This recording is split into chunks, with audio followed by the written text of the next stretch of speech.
So welcome. My name is Ricardo Ernst. I am a member of the Baratta Center, and we are very, very pleased and honored to organize these type of events. It's part of what we call the Baratta Center Impact Roundtables. So on a regular basis, we like to have these conversations which will allow the Baratta Center to fulfill its mission. In other words, to serve as the bridge between what happens in the outside world and what happens inside of Georgetown. So we would like this to be a great venue for students to understand what are the situations, what are the realities of what happened. And then by bringing people from the outside, they get to know us as well. And we want them to see us as the platform that helps them convey their message. And this is a venue for conversation and exchange of ideas. The topic today is one that is very close to the heart of Georgetown University and to the Baratta Center, which is driving a global business for the common good. So it sounds like conflicting concepts. Can the global business and the common good get along? And then I have mentioned to some of you, I'm very, very cynical about this. I think that everybody at the end of the day is selfish, and then you want what's good for you. But if we are able to create a situation under which, by being good to yourself, you are also good to others, then that is sustainable. I don't think that charity by itself is sustainable. Charity is sustainable only in the good days, but in the bad days, you forget about charity and you go to yourself. The same thing goes for corporate social responsibility. It's an extension of the guilt to corporations. So the solution is, why don't we create a business model that at the end of the day will not require you to use guilt, but more importantly, use a business model. So is it possible to have a business model by which you're helping other people? And the answer to that is yes, definitely yes, because rather than finding a way of redistributing the pizza pie, we are making the pizza bigger. So if you have a pizza and you're all eating pizza and you take a slice and you take another slice, then you're taking my slice. But if we make a bigger pizza by working together, then you can eat more pizza and we all eat more pizza. You get the pizza story? So anyway, I have been at Georgetown for a long, long time, probably many more years than some of you have of life. I have been at Georgetown for 37 years, which is a long time. Yes. What? 37 years? Yeah, long time. And when we start teaching at Georgetown, the most important thing to teach, this is the business school. So the most important thing to teach in the business school is, what is the number one objective of any company? And the answer comes, you can answer. This is an exchange. So you ask in a class, what is the number one objective of any company? And the answer is? Profit, make money. And the number two objective of any company? Make more money. Yes? And then number three? More money. But then it gets boring. And because we like frameworks at the business schools, then we say the number one objective is to make money, the number two objective is to make more money, and number three objective is make sure that objectives 1 and 2 are always satisfied. And all that joke took me for a long time. And then like 10 years ago or more, which I continue using my joke, and you know, the life of a professor is very much the groundhog dog, Groundhog, the movie, you know the movie that the guy would say, well, that's our life. So I was using the joke again and again and again until like 10 years ago. A couple of students came to me and said, you know, ha ha ha, your joke is very funny, making money, ha ha ha, but you know, there's something more than making money. And I said, oh really? And what is that? I mean, can you elaborate? And you say, kid, you flunked my class. Why don't you take another class? The college is still taking applications. The nursing school is still open. So you're in the wrong school. So, but that was recurring. And then more and more we're like, you know, this is more than making money. I was wow, wow, wow. So I started looking into this seriously. And then to the point that just to advertise, we wrote a book. And the book is called From Me to We. And then the whole point of the book is to demonstrate that it is sustainable to think about the we more than just thinking about the me. So from me to we is sustainable if you understand, if you can look at it from the business perspective. And then business perspective means let's put a business proposition to the whole thing and make it sustainable, but understanding that at the end of the day, most people will act in what's good for them. But if you can act into what's good for them, and then including that in your business proposition, then that is sustainable. That's why this conference today, or this roundtable, is so important, because we will be able to validate what we're talking about. So the agenda is very ambitious, like everything we do at the Baratta Center. And then I am already talking too much, which is a problem that I have, but that's what most professors do. We get paid to talk. So the agenda is ambitious. We're going to start with a keynote address, how transforming business for the common good. And we are fortunate, it is a privilege for all of us to have Laura Lane. And in a second, I'm going to just jump and have an exchange with Laura. Then after that, we're going to have another panel discussion, which is called From Vision to Action. I mean, how can we go from the philosophical understanding of the whole issue into what does it mean to implement? How do you actually make it operational? So defining impact and scaling positive change. So how can you make it to a bigger scale? That's what's going to be doing in the second panel. So why don't we get going, unless you have something more important to do right now, or you have any questions. No, you don't need to clap. Well, no, actually, you should clap, because if you clap now, then I already got the clapping. I mean, if later you don't like it, then who cares? Anyway, please join me in welcoming Laura. I'm going to read something about her, which I am sure that many of you don't know. And if you do, then let me repeat, because it's important. And I am jumping in for somebody who was going to be doing the moderation. So it's funny, because he gave me the script of his moderation, and there are lines like, as someone who has known you for more than 10 years, I have to say, Laura, as someone that has no idea who you are, but I am so happy that you're here, and please welcome. I am pleasantly surprised. I'm surprised, or I'm happy to learn. But anyway, Laura Lane recently retired from UPS. UPS, would you think of a company, UPS, being like a common good? The only common that they got is to move your packages so they can money, but we learn that is the case. She recently retired from UPS as the Executive Vice President and Chief Corporate Affairs Officer, overseeing global government affairs. My God, government, private company. You have a lot to talk with us today. Communication, sustainability, and the UPS Foundation. Laura began her over decade-long career with the company as President of Global Public Affairs. Previously, she served in government affairs at the Citigroup and Time Warner, all private companies. Laura also was a trade negotiator in the Office of the U.S. Trade Representative and a diplomat in the U.S. Foreign Service. Her most notable role was leading the evacuation from the American Embassy in Rwanda. You know, Rwanda had the genocide, 93, 94, which was really terrible. During the genocide, recounted in her TED Talk, which I strongly recommend you to see it. Actually, to get to know Laura, I watch it.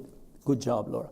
So Laura recently completed her term as one of 3 U.S. government-appointed business representatives serving on the Asia-Pacific Economic Cooperation Business Advisory Council. This followed her previous appointment as chairman of the President Advisory Council for doing business in Africa. She currently serves in the private sector as chairman of the board of the German American Business Council. Laura holds a bachelor's degree from Loyola University, which we won't hold that against her, but her most important accomplishment is she has a master's degree from the one and only Georgetown University. That's her claim to fame. All the other stuff you can, but the fact that she has a master's from Georgetown University, now we look at her like, wow. She is Iron Man, the woman. Man, that's what you call an accomplishment. All the other stuff, wow. Yeah, marathon, we'll talk more about it. And a Spartan trifecta finisher. That's another interesting topic. She lives in Virginia with her husband and has 3 amazing, beautiful, accomplished daughters. So Laura, welcome to your alma mater. So why don't you tell us about life in general? I mean, what got you into all this? Seriously speaking, you have been working private sector for many years. You've been working for the government. I had a 36-year career, so I'm almost catching up to you. But I'm an old person. You're young, strong. So interesting. You had all this amazing career in private sector, public sector. What got the take into you into all this common good? What happened? One day you woke up and say, I'm the common good. You saw the inspiration, or? No, I know it's going to sound cliche, but it truly was Jesuit education, right? Loyola and Georgetown. I'm channeling my inner Hoya. I made sure I wore, gray and blue today. Do you bleed blue and gray? I used to bleed brown, but I guess brown. now I'm just disregard this brown story is blue and gray. I think I was always born to serve, and throughout my career, I was always looking for opportunities where I could serve in the roles that I was given. And obviously, my dream was to be in the Foreign Service, and what better school to go to than Georgetown and get your master's degree in the School of Foreign Service. And but the different paths that I took took a lot of the experiences that I had in the different roles to take me down different pathways. Obviously, the Rwanda experience was transformative. When you lose your entire staff and they're killed in a genocide, and you experience something as traumatic as that, being a firsthand witness to genocide, it kind of changes your whole thought processes. And going through that life experience helped me realize what really matters in life. It's the people that you work with, the passion you bring to the role, and the principles that you bring to everything that you do. And that kind of set the course for me from leaving the Foreign Service and trying to find other avenues by which I could make a difference. And going to the U.S. Trade Representative's office, I didn't think of myself as a trade negotiator, but it was an incredible opportunity to find a way from genocide to fostering economic ties and cooperation, finding a way to channel back good from what was, a horrible experience and evil. And then going into the private sector, I swear I wrote my dad a letter before I joined the Foreign Service, and I said, I will never sell out and become part of corporate America. I'm going to make the world a better place. And then, I accepted the position at Time Warner, and I said, well, Daddy, I've rethought my philosophy on that, and maybe it's better if I'm in the private sector trying to channel bringing good into the world. And from there, it was Time Warner, Citigroup, to UPS. And fantastic! What amazing! Now, let's talk a little bit about Rwanda, because you and Rwanda don't look very much alike in the sense of the profile, the people, the language, the culture. And I would imagine that one of the most difficult things to do is to gain their trust. I mean, they don't even know who you are. You are in their eyes, I would imagine, the United States of America, which is kind of weird, and you are the one helping us here. So how did you build, in other words, how do you genuinely convey what you want to do? Because that's, I think, I'm a believer that to convince, you need conviction, and that is what you had in front of them, a huge conviction. Is that the way you handle all that situation? So Rwanda was, like I said, a very transformative experience, and going into that role, I was the everything officer. I was supposed to do economic affairs, consular affairs, and be the military security assistance officer. My job was to cross the DMZ and meet with then General Kagame, now President Kagame, and convince him of bringing his troops down as part of the Arusha peace process to foster, collaboration and cooperation so that the peace would take hold. How did I win them over? I did it the old-fashioned way. I'd bake banana bread. I'd bring brownies, because every time I crossed the DMZ, I'd have to interact with, the rebel forces who, were living in encampments. And here's this, white woman crossing the DMZ. Very little respect for me in the role. I was all of 25, going on 26 years old. They thought it was an affront that the American government had sent someone like me to help broker the negotiations for the Arusha peace process implementation. And so I had to find ways to let them know, I'm just like you. I am a human being. We share some of the same wants, needs, Maslow's hierarchy of needs. Everybody needs to eat. Let's break some bread and let's talk about what we need to do next. Let's break banana bread. Banana bread. That's a damn good recipe, too. So, but truly, it was establishing those bonds of trust. Fast forward to when the genocide unfolded. The relationships that I developed both with the rebel forces as well as the Rwandan military, where I established, common interests with them.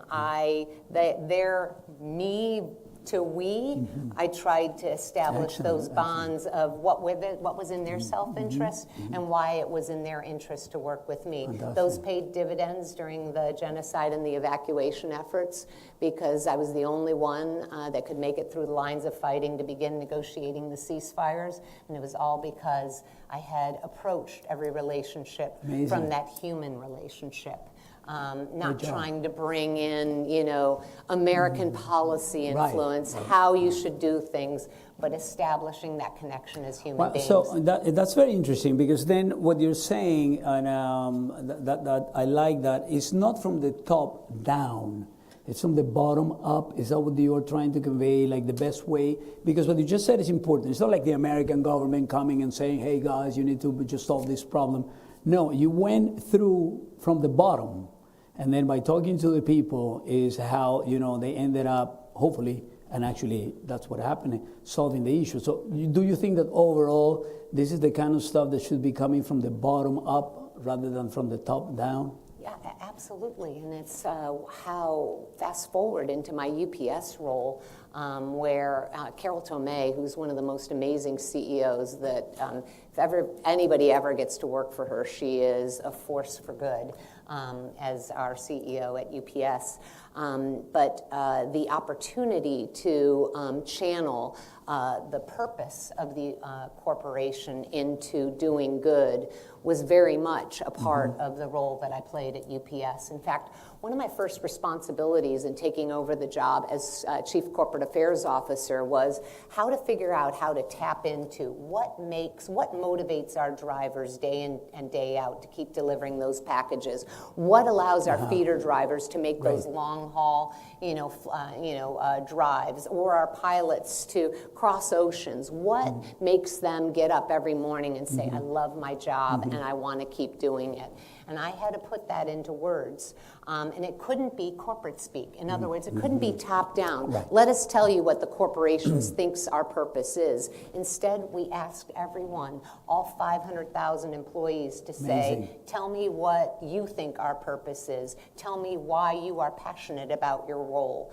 And we were able to put that into words, doing all these different focus groups so that our corporate purpose statement, moving our world forward by delivering what matters, wasn't just some slug line from the top. It was touching every single human being that was part of our company. Fantastic. But that creates some kind of a culture. Yes. I mean, and then the institutions, even though they're run by people, then you might not know who they are, but there's a culture in the place. So you think that at the end, even though I agree with you that you need to go from the driver up, but then is the top that wants and needs to send the signals for the culture to be actually developed within the organization? I think it's a combination of both. I think you have to have really strong leadership, delivering a very clear message about the direction that the company is going and why we do what we do. But you can't be successful unless you bring everyone else along behind it. And the culture in many ways does have to also develop organically. It has to be a part of the kind of people that you attract.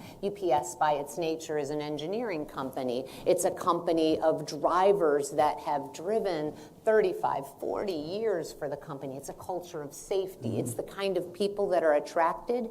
And when you can tap into the values that people bring to the roles that they play and make that intersect with your business strategy, I think you're unstoppable. That's great. Question. I am a believer that metrics condition behavior. You know, if you have the metrics by which the organizations move, then you know everything. I mean, why a car has a metric is the speed limit, and that's how. So if metrics condition behavior, and we agree that for most organizations, the most important metric has been profit, make money. Now, what are the metrics? How do you, at UPS, when you talk to the driver, and he or she needs to, hey, you need to Stops deliver per this hour, many yes. packages Yeah. by 9, and you need to, and then, I agree, the common good, but if I don't deliver this many packages, then I'm in trouble, and so on and so forth.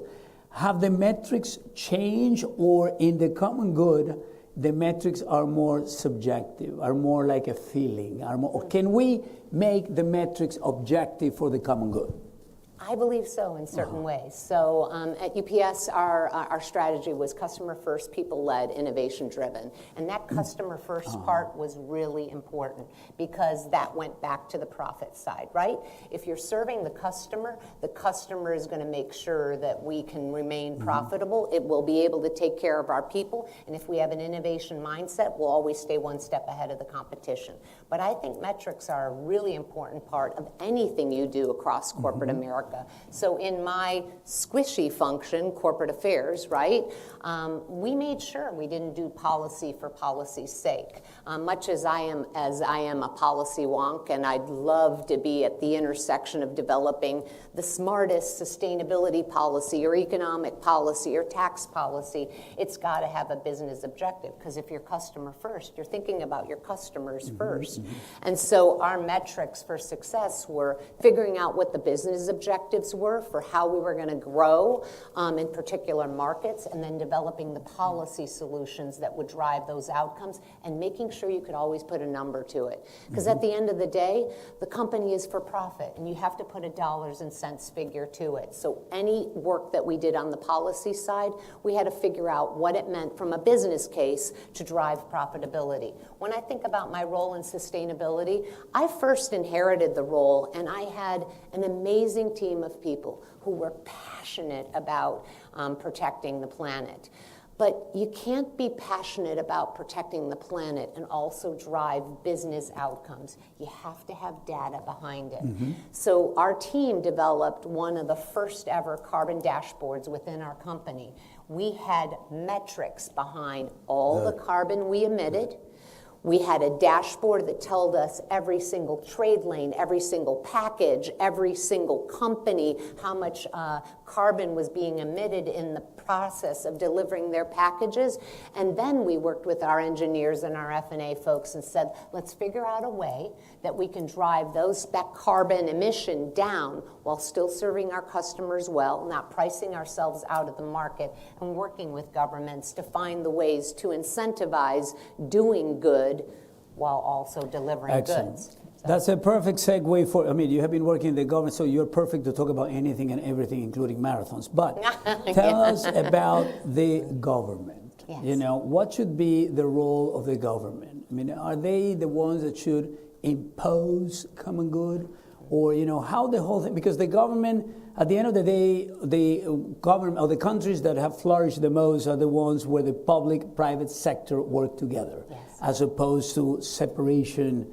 And I am a strong believer in the private-public partnerships. Me too. So what is the perspective of the government?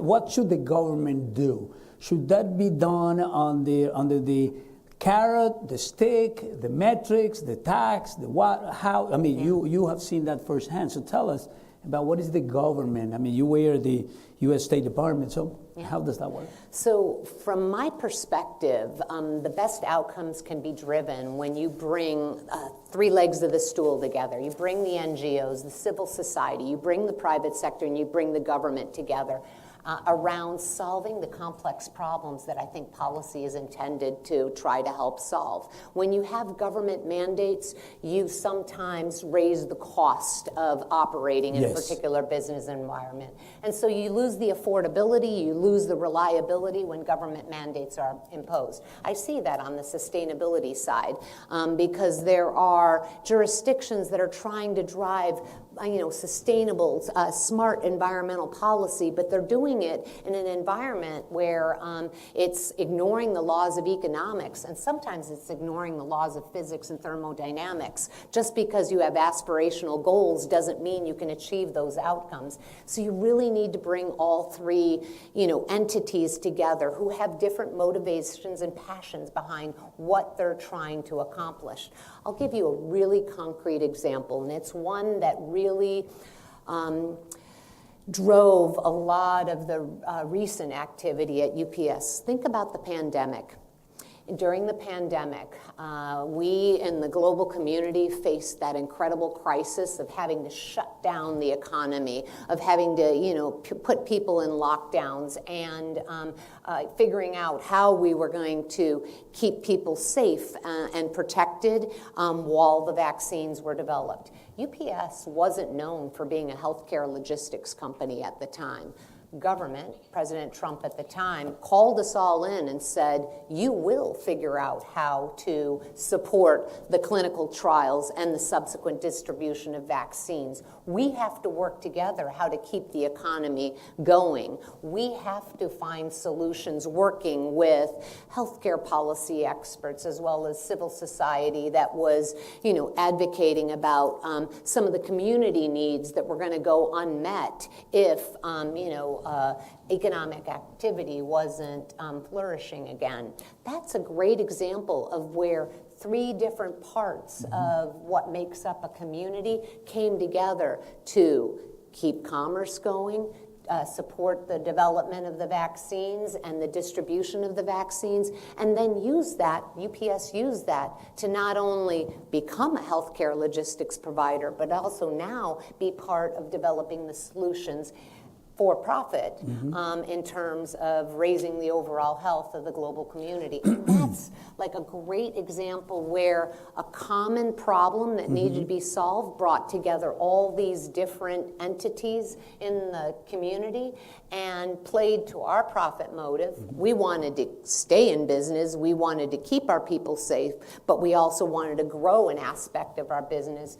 And the pandemic that's a great example. However, that example is an emergency. We had COVID. Yeah. So, it was something, hey, you need to do no matter what. If you don't do, we're going to die. So, but now, and I'm being a little bit cynical, when we talk about sustainability and, the circular economy and the CO2 and the environment, all those things have a planning horizon. Yes, they do. That is much longer than quarterly earnings that I need to report on a quarterly basis. I mean, if I'm a company saying, well, we lost money this quarter, but we're thinking about the sustainability for your grandchildren so they can have a planet. Right. So and I am all for that, but I can see a CEO saying, if my quarterly earnings are not going the right direction, we have problems. How do you reconcile that? Is that something that the government says, yes, but I trump in this, I win in this because it's the long term that should prevail, but we recognize that there is an implicit cost. I think that in many respects, a lot of companies look at it as an either-or proposition. For my team, when running sustainability, we looked at it through the lens of business. We assessed it from the business risk side. We said, what's the business case for delivering in a greener, more sustainable way? If you do those analytics, you'd recognize that fluctuations in oil prices, some of the changes in the regulatory environment. Think about the European Union's corporate sustainability directive and some of the reporting requirements that are coming online.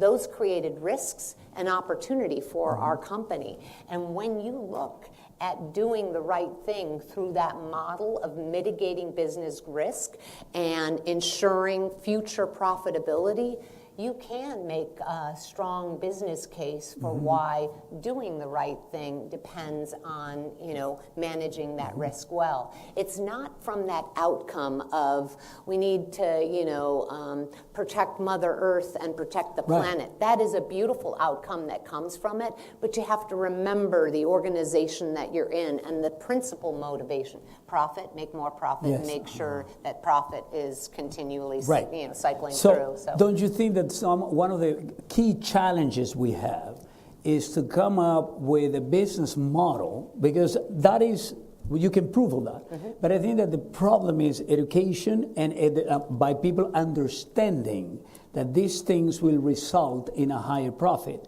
So maybe this is just a question for us academics, is that we have not spent enough time developing the right metrics.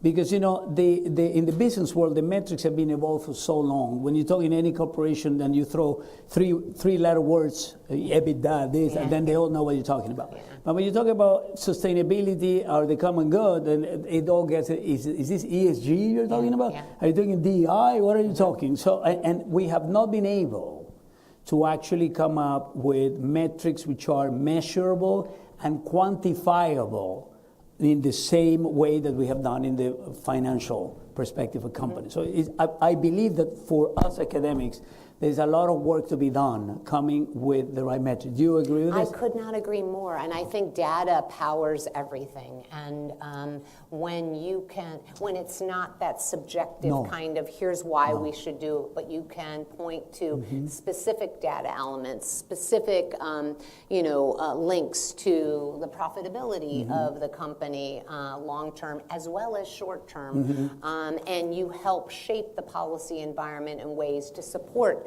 the good that you're doing, I think a lot can be accomplished. And I think too much in the past, people have misunderstood what corporations are meant to do. And when you understand the principles that are driving them and how to create that intersectionality between the doing good and, in the case of UPS, delivering goods, you can accomplish a lot in that Do you regard. think that the sustainability and the common good is something that goes beyond the boundaries of one country?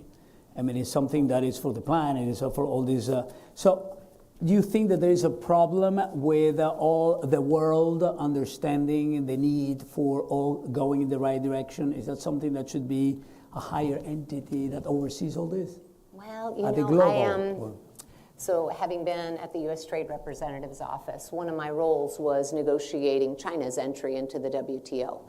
And if we approach that negotiation from the perspective of America and the Quad partners, Japan, Canada, the EU, and us at the time being the principal ones driving the outcome of the negotiations, if we had said to the Chinese negotiators, you need to do this because it's in your interests, and we, the Quad, are telling you what the rules will be and why you need to comply, we would never have finalized that deal. We had to structure it from what was in the interests for Zhu Rongji, what was in the interests of the Chinese government at the time, as well as their aspirational goals for economic growth and fostering greater political stability.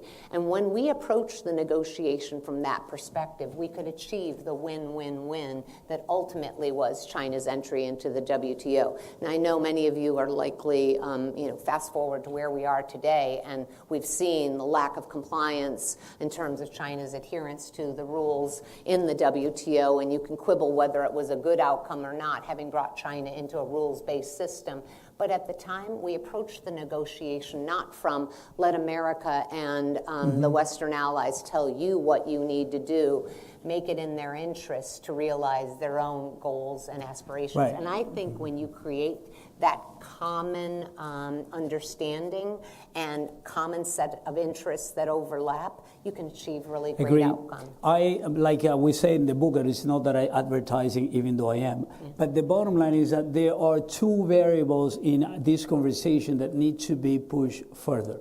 And those are accountability and ownership. Yes. When you talk about the China and one thing is them telling you, we're going to do, sign here, make me a member of the World Trade Organization, which was the biggest jump for China recently. That is what actually made them who they are today. But do we work enough on the accountability and ownership? Because those two variables, I would argue, are the ones that you need to be accountable. If you say you're going to do, then this is the way, sign here, you promise, or I'm going to be checking you doing this, that, and the other. You agree with the accountability and ownership? I completely agree. accountability. If you continue talking like this, I'm going to make you a co-author. Yeah, of the there book, you go. But I do agree. I do agree, because otherwise it becomes just a paper exercise. Exactly. And it makes me think about, we just, UPS negotiated last year one of the most historic agreements with our union workforce, the Teamsters. And everybody wanted it to be a confrontation, us versus them. Yes, and anything that we gained in the agreement would be at their expense or vice versa. But when you adopt the we approach, we are nothing without our drivers. We are nothing without our pilots. We are nothing without our 300,000 unionized workforce. So just getting them to sign an agreement would have been a paper exercise. It had to be with the accountability to each other, that our drivers would ensure that our culture of safety and integrity and customer first would be met. But on the other side, it had to be an agreement that allowed us to have, the strong workforce that we need to be able to deliver exceptional service to our customers. We had to find that accountability to each other and negotiate a win-win-win agreement. Correct. And I think that is central to making anything more than just a paper exercise. Great. And the way we call that is shared responsibility. Yes. I mean, we all need to share the responsibility. It's not a mandate. It's not something that I am forcing you to do. No, you are accountable. You see why, and it's a shared responsibility. And that's bringing it all full circle back. That's why UPS's purpose statement, moving our world forward by delivering what matters, isn't some corporate slug line, because there's a shared responsibility. There is a shared understanding about what that means, because it came from the hearts and minds of our people about why they showed up every day for work, why they wanted to make sure they were the best in the business. And it wasn't some corporate slug line that was, pronounced from the top and then marketed out. It came from our people.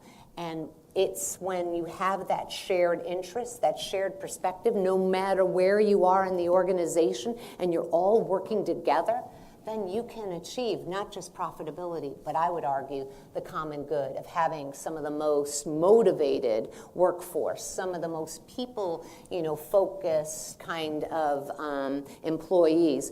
People who, and remember I ran the foundation, who when disaster strikes, they think about, this is my community. I care. I deliver here. I want to make a difference here too. Raise their hand and give of their own time to volunteer. And then it becomes this beautiful virtuous circle where it's driving profitability, but it's also about strengthening communities and doing the right thing in those communities. And then it doesn't become work. It just becomes a part of who the company is and the culture. I'm beginning to see that you like very much my shared responsibility I do. thing. I So love when it. you I think start you should buy his using book. I think it's a really good When one. you start using it, the shared responsibility, as Ernst says, the shared responsibility, you can make it yours, but footnote. Yeah. Now, you know that big companies like Pepsi and Coca-Cola, it's funny because we had a couple of weeks ago the previous CEO of Pepsi, and when she talks about Coca-Cola, she never uses the word Coca-Cola. She says like the other company. And then let me ask you about, in your case, there's also the other company. We don't need to mention who they are. They all know. FedEx. They all know. Yeah, wow, that's good. So are they good too? I mean, do they do what they need to? You can say no, it's okay. No. We are, like, if you know me, fierce competitor. But on the other hand, when there is a greater good that needs to be served, you come together and you find ways to work in partnership. So check out, one of the posts where in the middle of the vaccine deliveries, a couple of the packages the other guys were delivering became imperiled. UPS was right there to pick it up because it wasn't about us versus them. It was about, we, right? Yeah. And so there's a beautiful picture that we posted online, and at first people were like, what the hell are you doing, Laura? But it was purple and brown coming together, making sure that we kept the world moving and delivering. And, Fred Smith and David Abney, previous CEO, when it came down to advanced advancing smart trade policy, we had a shared interest in terms of keeping the global economy going and of keeping markets open and supply chains connected. It was easy for Fred and David to come together and to do a joint op-ed because we had a shared interest. Our future profitability depended on an open market system that encouraged the flow of goods. And so when there's shared interests, you can come together. Excellent. We'll still, well, I know I'm not at UPS anymore, but I still believe they're No, a better but loyalty company. goes forever. Loyalty goes forever. Tell us the most memorable accomplishments in convincing companies to drive the common good. I mean, it's things that you remember, like, examples that now let's get specific. Do you have like some memorable moments? Rwanda was a memorable moment in your life. In my career? In your career. Rwanda was everything, right? Can I share the most memorable moment for me post-Rwanda? Yes. So I never went back to Rwanda after the genocide. I suffered from post-traumatic stress syndrome, and to this day still have those triggers because of everything that I saw firsthand. Wow. Never wanted to go back. Felt incredible regret that I hadn't done more to save more people, because we saved the Americans, but we left so many behind. And fast forward to 2016, and UPS was advancing an incredible innovation, drone deliveries for delivery of life-saving blood. And we were going to launch it in Rwanda. And my CEO, David Abney, said, Laura, we want you to go back and meet with President Kagame, meet with the health minister, meet with the trade minister, and see if we can get this delivery service launched. I prayed about it because it was, it's like going back to the place of what you see as one of your greatest regrets and one of your biggest failures. And I remember seeing Kagame, and it was a cathartic moment for me because I got to see him and I got to say, I'm so sorry. I said, I'm sorry that we let you down. I'm sorry that we didn't do more to get the UN to have stronger rules of engagement, to help, end the fighting sooner so many people wouldn't have to die. What did he say? He said, and I wasn't sure he was going to remember me. He remembered the damn banana bread for sure. Oh, no, for sure. But are we getting banana bread? He said, it's all good. We've come a long way. And I said, I see that. And now I'm with UPS, and we want to help deliver good. In Rwanda, women would die from postpartum hemorrhaging after they'd had their children, and because they couldn't get access to clean blood supply. 2 in 3 people in Rwanda were HIV positive, and so can you imagine giving birth and bringing life into this world and then not having a mother to, raise that child? And we got the permission to launch the drone service that another university that I will not name, because I know Georgetown. There are no other universities. Did a study, and after our drone service started delivering blood supplies in 15 minutes or less around the country because of how quickly you could move it to the health clinics in these remote areas, we changed maternal mortality by 85% and improved the livelihoods of women and children in the country. And it's one of the most powerful opportunities that I was blessed to be given, to go back to Rwanda. 1, to say I was sorry. 2, to face all the regrets that I had. And 3, to find a way to deliver good with a company that, yes, is making money in terms of using the drone service for the delivery first of blood, but then subsequent during the pandemic to the delivery of vaccines and every other life-saving medicine that doesn't every human being around the world deserve access to, but for sometimes the challenge of logistics. And I got the opportunity to go back and be the person to launch that service and come full circle in terms of forgiving myself, being a part of doing something to make the world better. Amazing. I like what you said. Actually, making profit is not a sin. No. I mean, making profit is something that if you do it properly, then it should be okay. I was fortunate enough to go to Rwanda after you for a completely different story. And I was shocked by how Rwanda is completely different in Africa. And they were labeled the Singapore of Africa compared to the other African countries. Listen, as you can imagine, I am enjoying this more than you can imagine, especially in light of the fact that I was put in here by accident. But the moderator of the moderator is telling me that the time has come to let you guys ask questions. But if you have no questions, that'll be perfect, because then I can continue. So are there any questions from you guys? Oh, you have a question. Sorry. Yeah. That's okay. I was wondering, especially given your, thank you.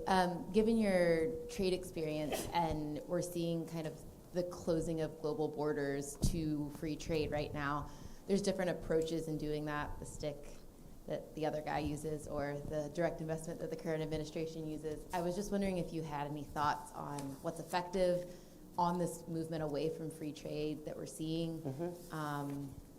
Any of those thoughts? So I have come full circle on this, obviously. I mean, I was in the middle of negotiating the basic telecom multilateral agreement, financial services agreement that opened markets for financial institutions, the China agreement, the Jordan free trade agreement I was a part of in the beginning. I believe in the power of fostering economic partnerships. At one time, I did believe that if you have business arrangements and people working together to advance profits, they wouldn't shoot each other. Sadly, I was wrong about that. Sometimes power and geopolitical interests tend to overtake even those basic economic partnerships that I think can form the basis of a lasting peace if given the opportunity to flourish without some of the political corruption that comes along the way.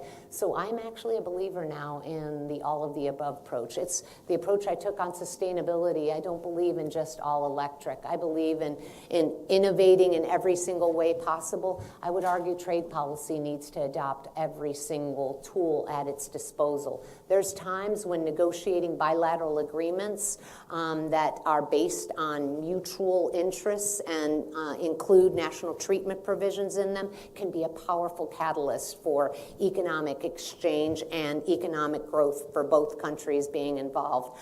But there's times when I think when rules aren't followed, you can't just look the other way. And then when people step out, and notice I said people, not countries, because countries are led by individuals.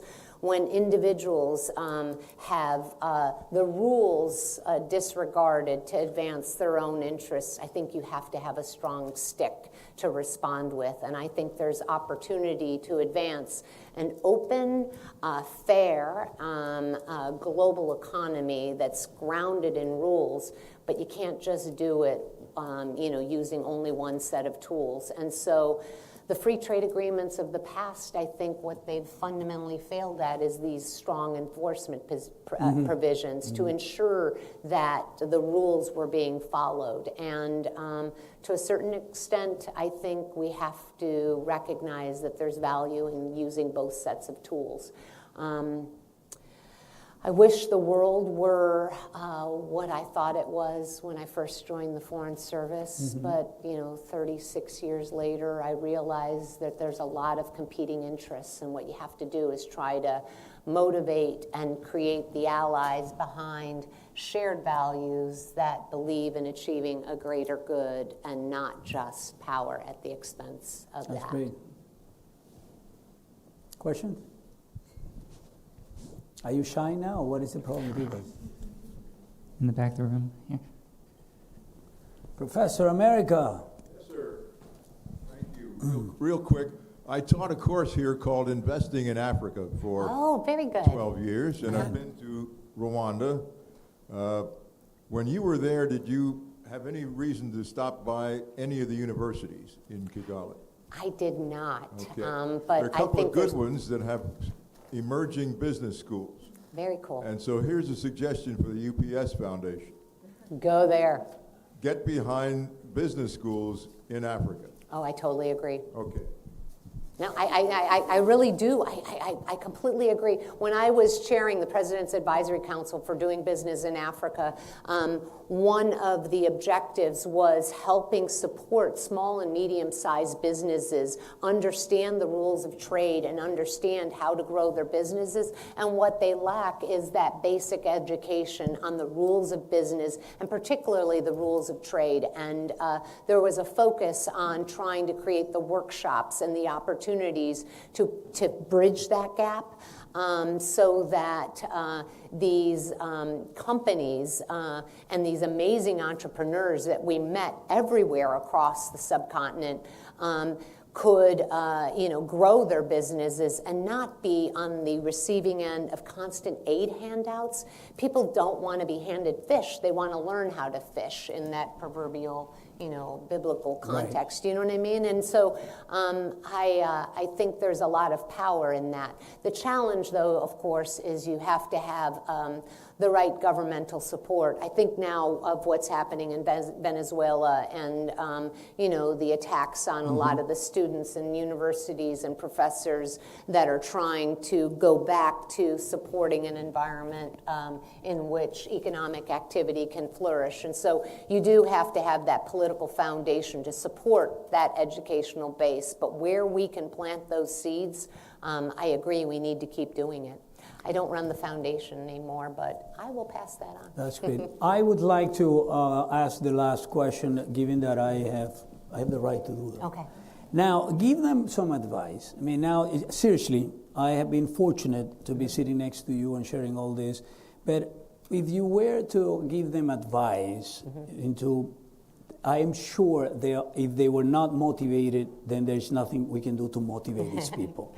So even I am motivated. So what kind of advice would you give? Like, listen, guys, this is my 3 cents of wisdom for you that you would like to share with them, knowing that there are people, students, entrepreneurs, young people, young minds. What would you tell them? So 3 things. 1, I was 23 years old when I joined the Foreign Service, one of the youngest women to enter the Foreign Service, along with a fellow Hoya grad, Azra Zaya. And I thought I had my whole life mapped out. I was going to be in the Foreign Service and become ambassador one day, and that's what I was going to do. And then Rwanda happened, and it opened my eyes to certain other realities that changed the trajectory for my career. And so first, keep an open mind, because sometimes the plans you have may limit you in terms of seeing other opportunities. 2, be open to other opportunities. I never would have predicted that I'd end up at Time Warner or Citigroup or UPS of all places. I had no background in any of those industry sectors, but I kept an open mind in terms of the opportunities that they presented. And I learned, this is the second piece of advice, you don't have to know it all. You just have to ask a lot of questions and be someone who is very curious to learn and understand, whatever issues or roles or responsibilities you're going to have. I love that about Georgetown. I love that, constant curiosity and being problem solvers, which I think Georgetown teaches so well. Problem solving not from just one vantage point, but intersecting all kinds of different disciplines to solve the problem. So first, be open to new opportunities. Don't have it all planned out. And third, it's okay to fail. I've learned in my life that, and by the way, there's no such thing as failure if you keep going. I learned that in Ironman. If you, if you think you can't keep going, find a little bit more in you, and you still keep, going toward whatever finish line you're trying to get to, and that's the end of your life. But it's okay to do something and realize, oh my gosh, I hate this. I don't want to do this. This doesn't make my heart sing every morning. So then use it as the springboard to try what you do like. I have talked to so many people, and by the way, with 3 daughters in their 20s, they're all trying to figure out what they want to do next. I tell them, try everything. And if it doesn't make you happy, by the way, you don't get to just do it for a month and say, Mom, this is just too hard, right? You've got to give it a good length of time to really understand it. You got to work through the challenges. But if at the end of the day, it's not what makes your heart sing, use it as a springboard to go do what makes your heart sing. And so I never would have predicted that my career would start in the Foreign Service, go to the U.S. Trade Representative's office, go through all these different twists and turns in different private sector entities. And I look back now, I think I've had one of the most rich careers that you could ever imagine, because I kept my heart and mind open. I learned along the way. I didn't pretend like I knew it all, but I was open to every experience. And when I failed, I said, okay, this isn't for me. But what can I learn from it, and what should I try next? And do Ironmans in the process of doing all that. That's right. Because pain is temporary. Weakness. No. Pain is weakness leaving your body. Yes, but pride is forever. That's very true. There you go. Listen, people, join me. This is one of the highlights of my year to be sitting next to her by accident. You see? Be open to opportunities. Thank you, Laura. Thank you so very much. Thanks, everyone.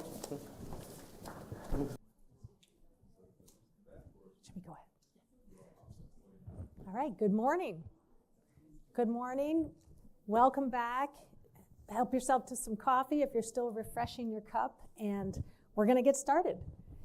As folks take their seats, I'm Leslie Crutchfield, Executive Director of a center here at the McDonough School of Business called Business for Impact. And I am so excited to be able to facilitate this next panel as part of the Baratta Center event focused on business for the global good. It is such a topic that's close to our hearts at Business for Impact. For those of you that might not be familiar with Business for Impact, we're kind of a sister center to Baratta. We're a center of excellence around corporate purpose and social impact. We work with students. And really our mission here is to ensure that every student that walks through McDonough's doors, we have more than 3,500 students coming through here every year between our undergrads and across all of our graduate programs. And we want everyone to have the ability and the knowledge to know that there's more than one bottom line in both business and in life. And everything we do is focused on what we call the triple bottom line. How do you balance the needs of people and the planet with profitability? Because indeed, we are here in a business school, as Ricardo and Laura just talked about. One of the hats that I wear here at McDonough is teaching. I teach our corporate social responsibility course in the MBA program, and I'm trying to see if any of our current students are here.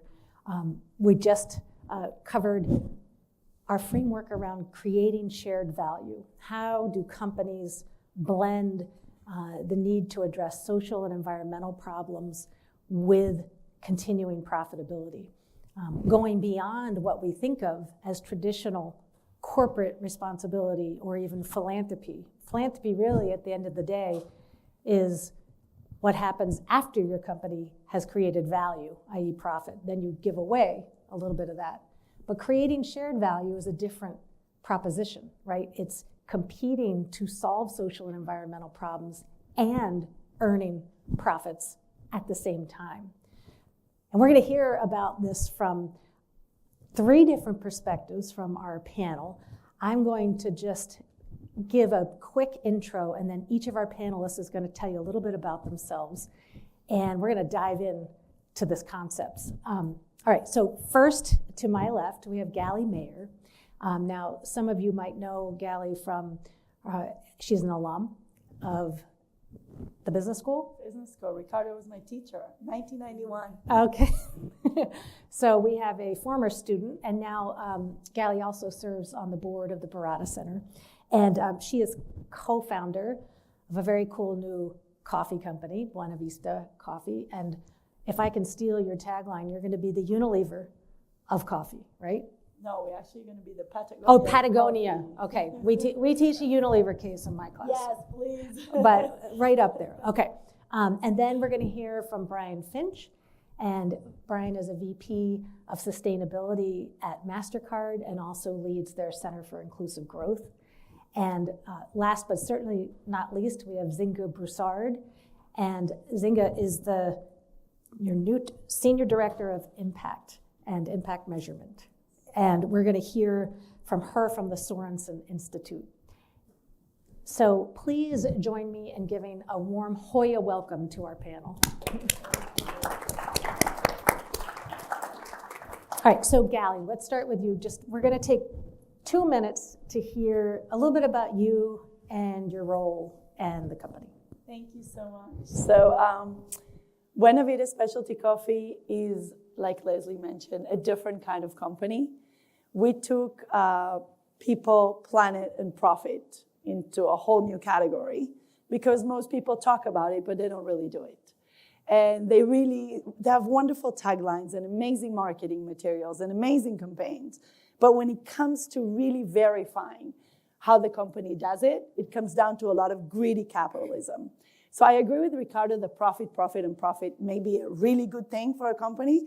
Otherwise, you wouldn't exist. You'll just be a non-for-profit or charitable foundation.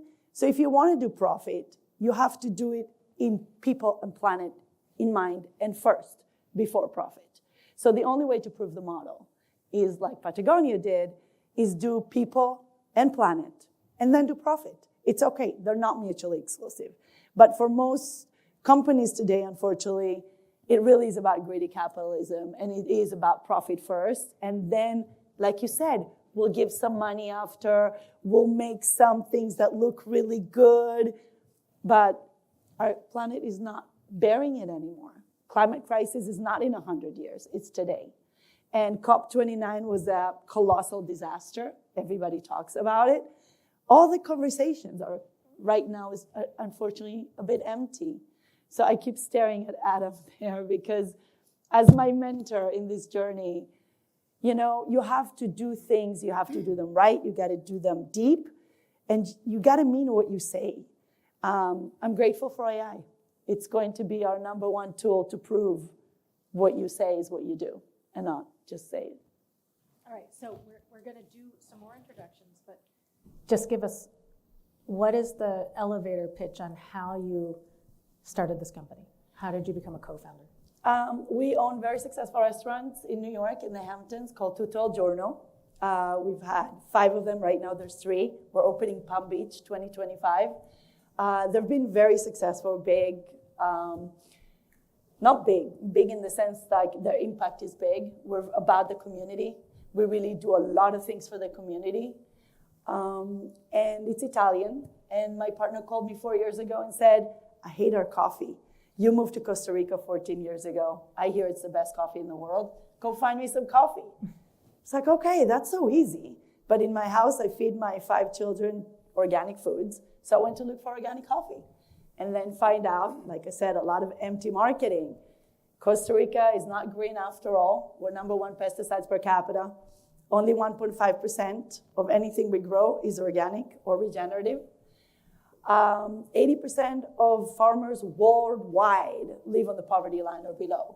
So anyone, and we just talked about it, but anyone that talks like fair trade and all these certifications, I mean, we all know it's BS, because if it wasn't, we wouldn't have 80% of our farmers who are, to me, the heart and soul of who we are. We are what we eat, right? And without farmers, I don't know about you, but I don't want to eat moon food. I want to eat nice vegetables and have good produce. All right, so we're going to get into fair trade, but just to be fair to our other panelists, Brian, give us just your bio and your role at Mastercard. Sure. Well, first of all, good morning. Great to be back here on the hilltop. I was an English major undergrad in the college. You can do anything with an English major, and really grateful to be part of the forum today. I lead corporate sustainability at Mastercard, and that means helping accelerate our environmental and social impact inside the company and across our company's value chain. So think you're hopefully familiar with Mastercard and our brand. We are a global payments company.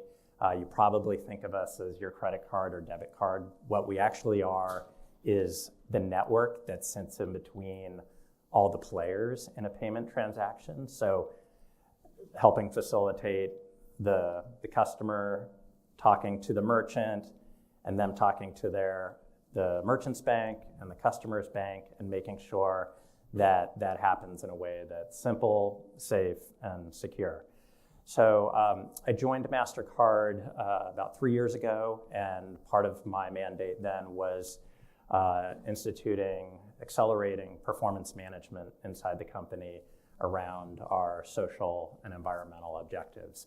So what does that mean? That meant, one, ensuring that we've got to focus on the right set of goals and right set of targets inside our company around impact, ensuring we've got accountability, so good governance inside the company around those topics. And then third, trying to instill in our day-to-day management practices, not just looking at the financial bottom line, which is paramount, but alongside that, the impact bottom line.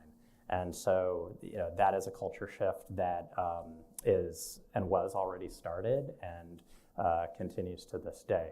My background is leading change in areas of social impact. So started my career at JP Morgan and spent a lot of my time there inside the JP Morgan Chase Foundation, leading social impact initiatives.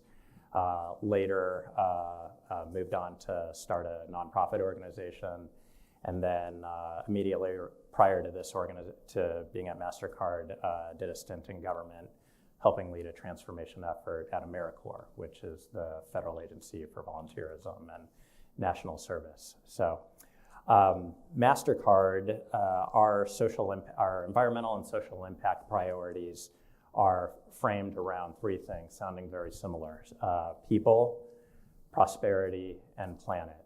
And so what those really mean, first with our people, ensuring that we are creating an inclusive environment in our workplace so that all of our own people have an opportunity to succeed.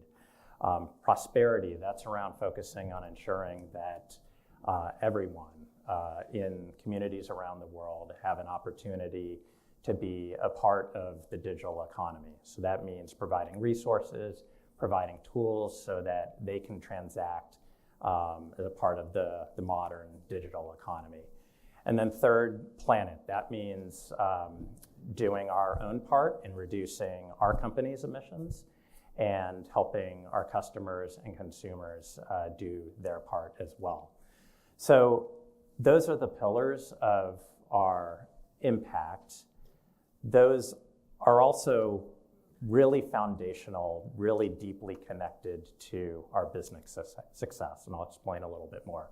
So with people, our initiatives around wellness, around workplace life balance, around inclusion, we know that we have more productive employees when those conditions are in place, and we know that we have a more creative workplace environment. That's good for business and ultimately for profit. For planet, we know that our success as a company correlates very strongly to economic growth. And we know that for economic growth to happen long-term, that's facilitated by a healthy planet. And so we're thinking long-term around what's the health of this planet, and will it be able to continue to support a growing, vibrant economy? And we also know that we hear every day from our customers, and we know from consumers, they want to increasingly do their part around driving down their own environmental footprint. So we're responding to that market demand.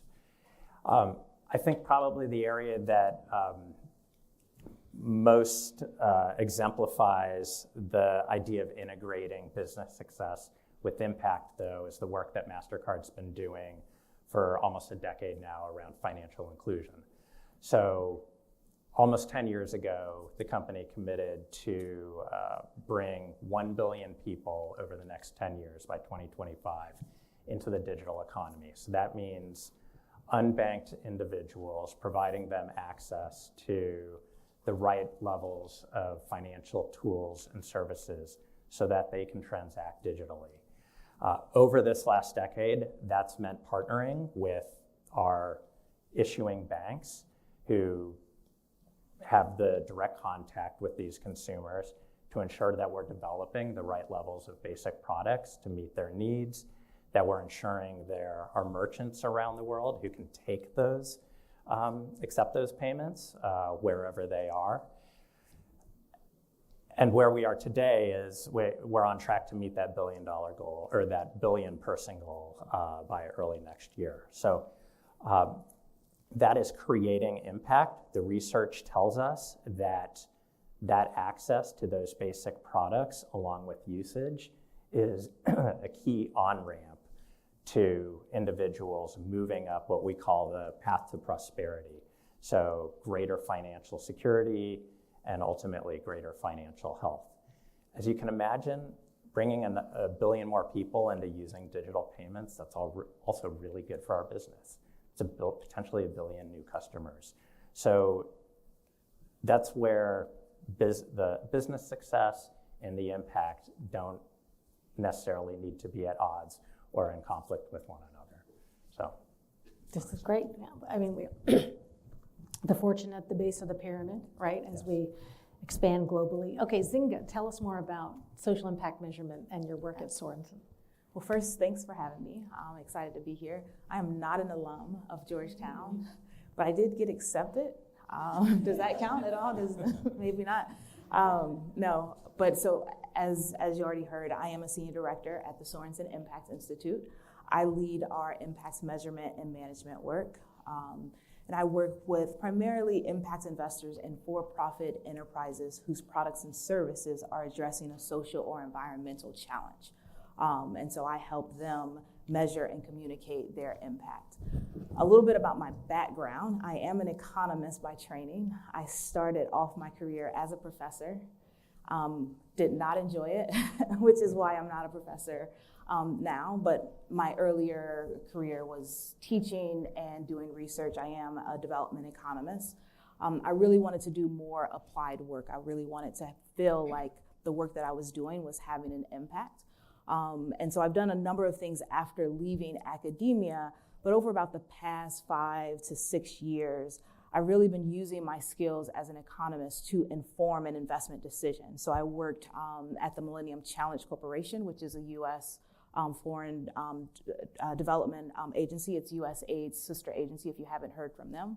But as an economist there, right, we as the economists would conduct constraints analysis and root cause analysis and also cost benefit analysis to identify the key areas that the government should invest in. And we're talking about $400 million to $700 million, right, in investments in a country that they should invest in that would have a measurable impact. And so that was how I used my skills as an economist there before moving into impact investing. At the time, I knew nothing about impact investing. And I'm drawing the distinction between what I was doing at MCC and what I was doing at an impact investing organization, where at MCC, there was no financial return motivation, right? This was grant dollars being given to a country, our partner country. When I joined an impact investing organization, the focus was not just on social returns, but also on financial returns as well. And so I use my skills as an economist, again, to inform the investment decision. I am not an investor. I cannot tell you what a great business idea might be, but I can tell you whether or not the business is addressing an important social challenge, whether or not they're addressing a root cause of the challenge. And it's only if you're addressing a root cause of the challenge will you actually have a measurable impact. And so that was what I did at the Impact Investing organization before moving to the Sorensen Impact Institute, where I've been there for about 1.5 years. So one of the reasons why I left the Impact Investing organization was I just felt that there was more that could be done in terms of impact measurement. We use a word now, impact washing, right, where we make a lot of bold claims about the impact that we're having, but none of this has actually been tested or measured, right? At most, people will talk about the number of people that they've reached. But what we want to know is whether or not the people that you reach have actually improved their well-being, right? And so how do we go about being more credible about the way that we measure our impacts? Keeping in mind that these are for-profit organizations, right? So we have to be able to balance rigor with practicality. And so that's what I'm doing at the Sorensen Impact Institute, hoping to really develop a better practice in how we measure and talk about impact. This is great. And we've got new terminology coming from the cutting edge. I hadn't even used the term impact washing because there's green washing, right, for environment. There's pink washing around women's and health issues. There's amber washing in the alcohol industry. There is any color washing out there. So impact washing is our new umbrella term. And that's, let's be realistic, for people that aren't in business, that are working in the public sector, have come up in the social sector like I have, there is a skepticism of business. And are you really trying to do the best for people and planet, or are you just trying to look good while you make as much money as possible over here? So let's dive in. Now I want to come back to Gally. You want to be the Patagonia of coffee. And what does that mean exactly? That means that you really have to take care of soil and farmer before your profits. And I love the Sorensen Impact Institute because to me, they symbolize what we all need to strive for. When you look at soil, it's easy because for the first time, humans don't have to speak for soil. Soil speaks for soil. So if you want to see what impact you have on soil, just measure it. Just see how your crop is growing. There's more and more science on regenerative agriculture. If you haven't seen Kiss the Ground and Common Ground, the documentaries, Groundswell is coming soon. 6 inches of soil with carbon cowboys. There's so much information out there about soil and about nature. As I say, it's not a secret. Soil is as old as, the knowledge is as old as dirt. And it's indigenous, and has been there forever. So we're not reinventing the wheel. It's not something new. It's just going back to our roots of how you grow healthy food to have healthy people, to then have healthy planet. In terms of farmer, again, it's a very easy measurement. I said it before. If 80% of farmers weren't living in poverty, we would know that we're doing good for farmer. So it's very easy to measure. Pay them well. Pay them like you pay your iPhone. How do you pay your iPhone? There's a cost, there's a margin, there's however margin you want, but you gotta cover your cost. Companies who are driven by profit, the first thing they'll do is cover their costs, right? Otherwise, there's no profit. Why can't farmers have the same treatment? Why can't we cover the cost, put a margin on it, and decide what the price is? But they decided that coffee is a commodity because it's very convenient. There's nothing commodity about coffee. If you see how hard it is to grow it, the farmer is assuming the weather risk, the disease risk, the soil risk, the market risk, the financial risk, the inflation risk. I mean, what risk isn't the farmer assuming? In the financial market, risk has return. The more risk, the more return. It's not like that for farmers. The more risk, the less return. That's where the washing is coming in because, we talked about it before. Fair trade is not fair. Don't kid yourself. If it was fair, again, we wouldn't have all these issues with farming.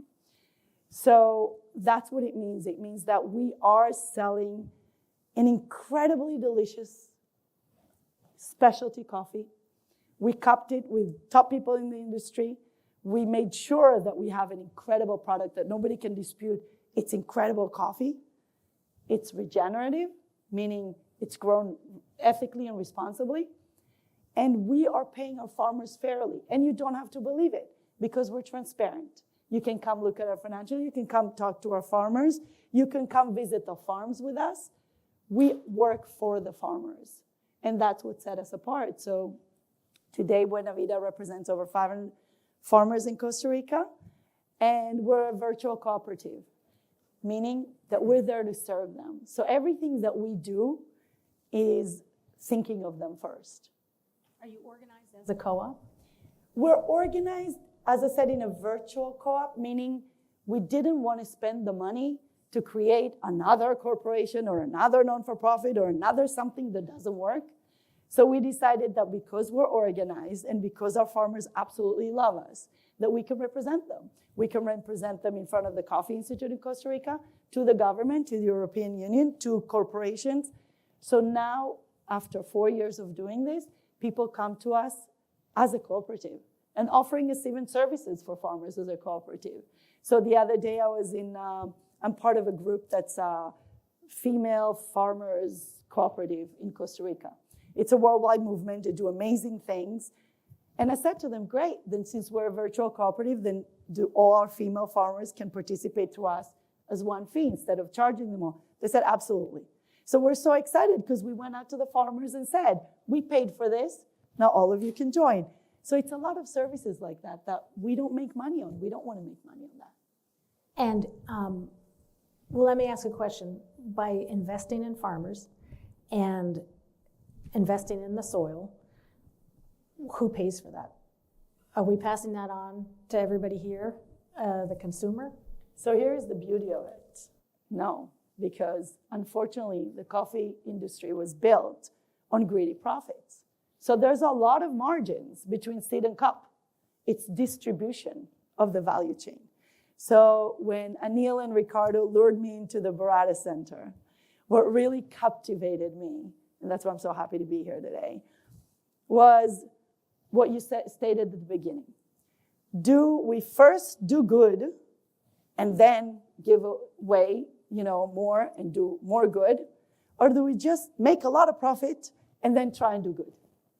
And I think, again, the Patagonia model or the Buena Vida model is that. You do good from the start. You do good with a purpose. And a lot of the discussions at the board are, how do you then translate that into other companies, into the students, right? I mean, all revolution starts at universities, so I hope Georgetown will be the first institution where we can actually show sustainability, because there's a lot of unsustainable practices at Georgetown in terms of the food and drinks and a lot of, I'm looking at the cup that Brian is holding and my heart sinks. You got to start somewhere, and I hope that in a university, didn't mean to pick on you, but there weren't any other options for Brian Defense. What about the plastic bottles under the tree? I don't even get me started. I'm dying to have a sip of water, and I won't open one of them up. But that's exactly it, Leslie. So I think through the Baratta Center, I think we have an opportunity to prove a model that if you really mean it, you can do it. Anyone can be people, planet, and profit. Really, anyone. The question is, what would you sacrifice in the profit? And what is the true cost? And I think that's where your expertise come in. Because there's a true cost to everything. So the companies that are making a lot of profits for their shareholders, those same shareholders are the ones that are racking up doctors' bills, that have mental health issues, that are, facing a huge climate crisis. Those same profit makers. So what is the true cost for that profit is the question. And I think that we're not looking at it that way, and that's where the Sorensen would play a bigger and bigger role every year, because we all look to, people ask me, how do you measure impact? Golly, I love what you do. How do you measure impact? And I have honest conversations. Most times, I don't even know where to start. I don't know, because I'm not going to invent it. Can I put some amazing things on a piece of paper? Oh, absolutely. But that's not what we do. So how do you really measure? So we went for soil. I think our soil is a good measure, and it speaks beautifully.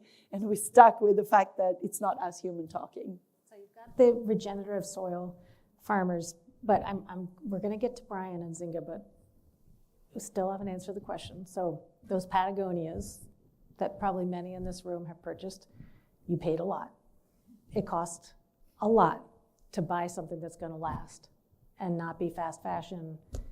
So are we paying a lot for Yes. Buena Vista? Are So we paying Buena Vida pays 2 to 3 times what the market pays. Now it's very simple. A cup of coffee. How many of you drink coffee? Wow, everyone. How much do you think the farmer gets from that cup of coffee? Don't even guess. Less than 7 cents, okay? less than 7 cents. A cup of coffee on average in Georgetown, here in the neighborhood, is $5 to $9. 7 cents go to the farmer. What we do, we make sure that our profit and the farmer's profit is about the same. If we're gonna make 20%, they should make 20%. We make 30, they should make 30. That's simple. So no, the consumer doesn't have to pay more because all the profit is already in the cup. It's just going in the wrong hands and distributed completely wrong among the value chain. So it's changing the value chain right now. Now, will we have to pay more for good coffee? Absolutely. Because in 2050, we're going to have 50% less coffee in the world because production is down, because there's climate crisis, because our crop is not resistant to the climate change or the diseases that are coming. So because 93%, around 93% of coffee is grown with a lot of agrochemicals, yes, what you're drinking is filled with glyphosides, herbicides, pesticides, fungicides. They don't tell that to people. But it would be like the cigarettes. One day there'll be a class action suit and say, they didn't tell us. Because it's grown with so many agrochemicals, and because so many of the plants, they're talking about new strains of coffee plants that are resistant to rust. But what you're doing is actually weakening the immune system of the plant for all other new diseases that are coming. So they're not forward-thinking.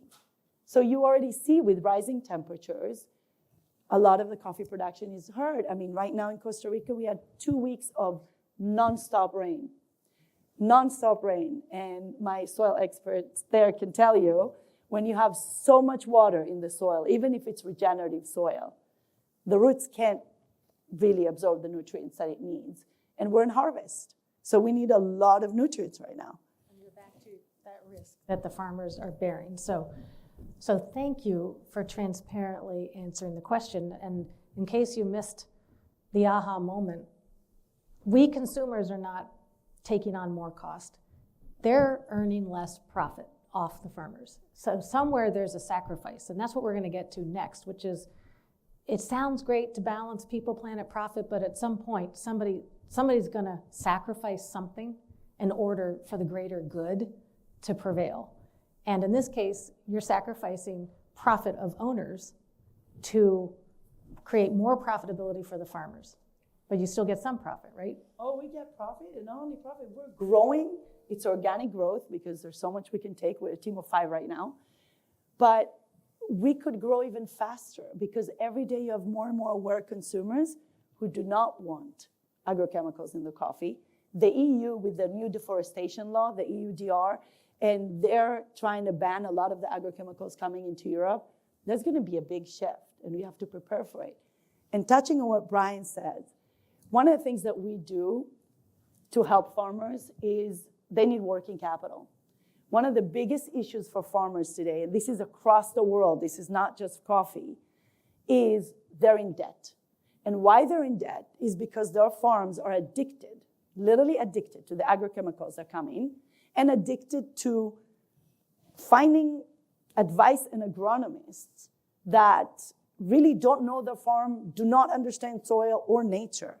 So that has a huge cost. And, you know, farming is #1 suicide industry in the US, 5 times more than any other industry. So what we decided to do is to help farmers with working capital.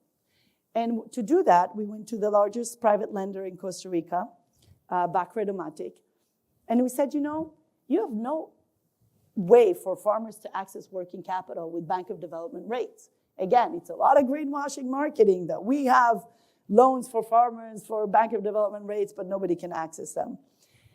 So we sat down with the president of the bank, with 12 of his top executives. This was 3 years ago, and we said, we need access. Again, as a virtual cooperative, you can really measure the access, right? You have a big data point. They built access. They built access for regenerative farmers. And what Brian said, they were very smart about it. They said, we're not going to charge fees. We're going to lower, like we're basically going to give them Bank of Development with nothing on top. Nothing. Not even fees, nothing. But we're creating incredible future customers. And those farmers are going to make more money. They're going to bank with this bank. And they are becoming bigger and bigger customers. Another great example of shared value. So let's go to the finance sector. Let's go to Brian.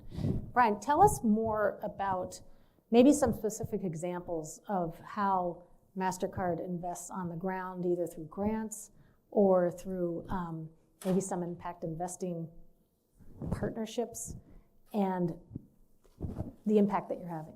Yeah, happy to talk about that. And it happens both on the commercial side of our business, and then it also happens on the philanthropic side of our business, where a lot of that activity is centered on the places where there isn't an economic case today that makes sense, but trying to create the conditions where that could be down the line.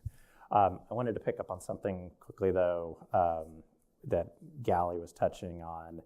I think everyone's heard you can't manage what you don't measure. You also can't manage what you don't identify or that you choose to ignore. And so one thing that Mastercard does now, and a lot of large corporates and companies are doing, is formalizing how they go through assessments of their impacts. And part of what's prompting this is regulations in Europe. Laura referenced it a little bit earlier. So we go through a formal assessment every year now to identify both our positive impacts, but also the negative impacts. You can't ignore the negative impacts. Our stakeholders are increasingly demanding that we talk about these negative impacts from social or environmental matters, because those lead to business risks. And so they want to know about it, and they want to know and expect that we're managing it some way. So a lot of our work and companies' work is around that aspect, not just what we're doing from a positive standpoint that I think often makes the headlines or the press releases, but it's about every company, every organization, back to the point of this cup, has externalities, and stakeholders aren't allowing us to ignore those anymore. So, but it is getting your hands around what is the impact of that cup and being real honest about it. The companies are maturing in their practices around that and their candor around it. I think a really interesting development back to what's happening in Europe is regulators are putting disclosure requirements in place that are going to force companies to be more honest and more comparable in what we disclose around these impacts, whether positive or negative. And I think it's going to call out a little bit of that impact washing that you were referring to, because if you want to keep talking about it, they're asking you to say more. And so it's going to become real clear real quickly if that's real or not. So by the way, this is a $500 billion industry of trash. Just put that in perspective about how easy it is to eliminate plastic. I was talking to Fabian about it. We eat a credit card a year, literally, in nanoplastics. We have to do something about that. All right, I want to come back to Brian. What frameworks are you using? And then we're going to go to Nzinga, because this is your bread and butter at Sorensen. Do you double materiality assessment? Like, how are you doing your risk assessment? There's lots of different frameworks out there, and we try to use them all. The Global Reporting Initiative is a terrific framework as a starting point for impact. The new regulations with CSRD provide a really terrific taxonomy of environmental, social, and governance topics that give any company a really strong starting point to look across and go, okay, do any of these relate to us, and what is it, and how do you go deeper? So there's a lot of resources out there, and I think what's great to see is we expect it's going to become more standardized and then comparable across companies, looking at and evaluating the same thing. You have that first mover problem, free rider. If you're disclosing and being more honest and everybody else isn't and isn't required to, you lose, right? What about on the foundation side? How do you think about impact measurement when there's no financial return required? Sure. I mean, on that front, it really is kind of initiative by initiative. I mean, there's lots of different measurement frameworks that are applied kind of case by case. Our theory of change with the Center for Inclusive Growth is centered around networks. And so creating networks of companies like ours bringing their expertise and our capital and philanthropic resources to bear with NGOs, nonprofit organizations who are doing work on the ground in the field, like creating those networks and bringing them together around problems that we see and others have identified. That's kind of the core to our philanthropic efforts. So it's more tailored case by case. There's not really a global framework or a cookie cutter. I mean, that's been the holy grail in the social sector. Like, is there, how can we create a stock market to judge nonprofit impact? And it doesn't exist, right? Every market, every country, every region is different. And so you need solutions that are really tailored to, what you find in Costa Rica is very different than what you might find in Southeast Asia. Nzinga, back to you. All right, and I agree. I don't think it's possible for us to get into a standardized, we can have approaches that are standardized, but I think in terms of the actual measurement piece and what we're collecting and what we're reporting is going to differ depending on the initiative. I'm going to start with just defining impact, right? And why I think we get a little bit scared when we think about impact or impact measurement. So impact is the difference between the outcomes after an intervention and what they would have been in the absence of the intervention, right? What we call the counterfactual. And that's really what makes impact measurement difficult, because once an intervention has been introduced, we no longer know what the counterfactual is, right? So there has to be a lot of work in building up that counterfactual.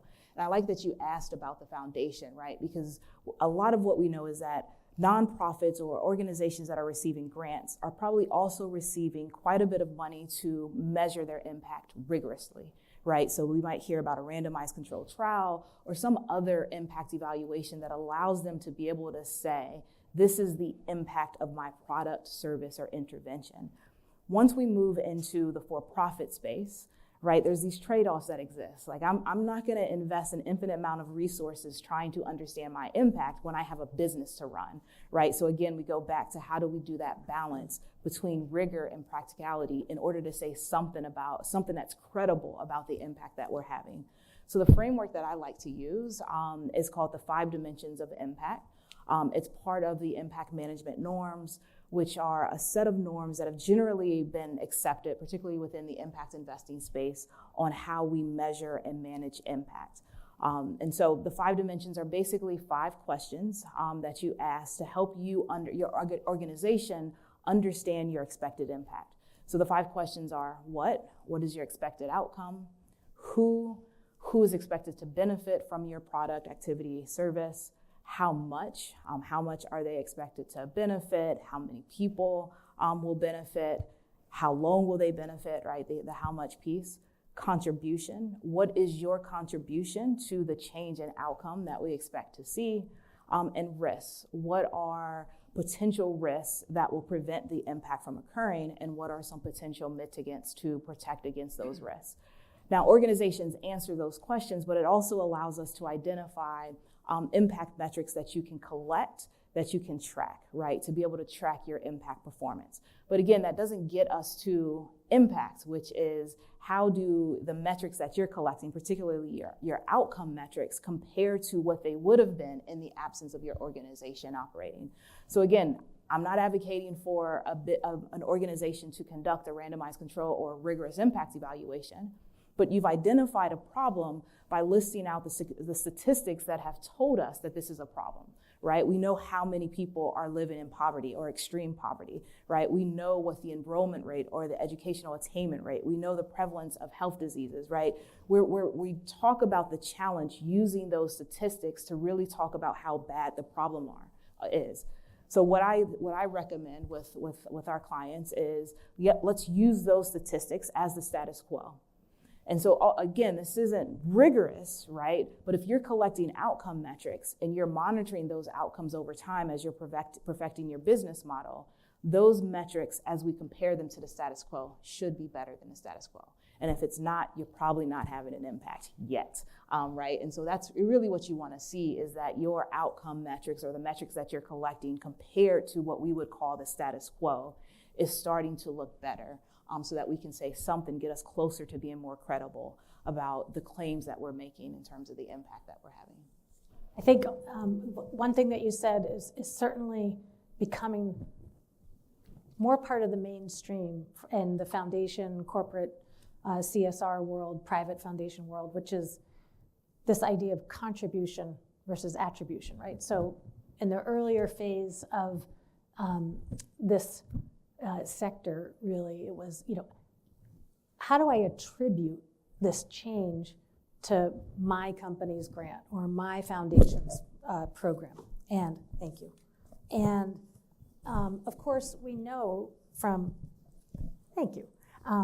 Of course, we know that these big complex challenges that you're trying to solve, economic mobility, farmers' economic mobility, and well-being and livelihood, no single intervention or even sector alone is going to solve it, right? So we've moved to, okay, how do we measure our contribution to the overall challenge? And a question I like to ask investors, donors, is this: when you move into the world of social impact rather than profitability.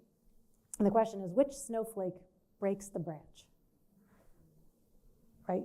Which snowflake breaks the branch? Is it the last one? Is it the first one? No, of course, it's the collective weight of all of the snowflakes that achieves that result that you're looking for. And so it's very hard to prove that your $100,000 grant and membership in Fair Trade USA tipped it, right? And so we're not doing that as much, and we're trying to understand contribution. It goes back to the earlier conversation with Laura earlier this morning. There, in any big social problem, competitors have to come together to address the systemic issues that are behind business challenges.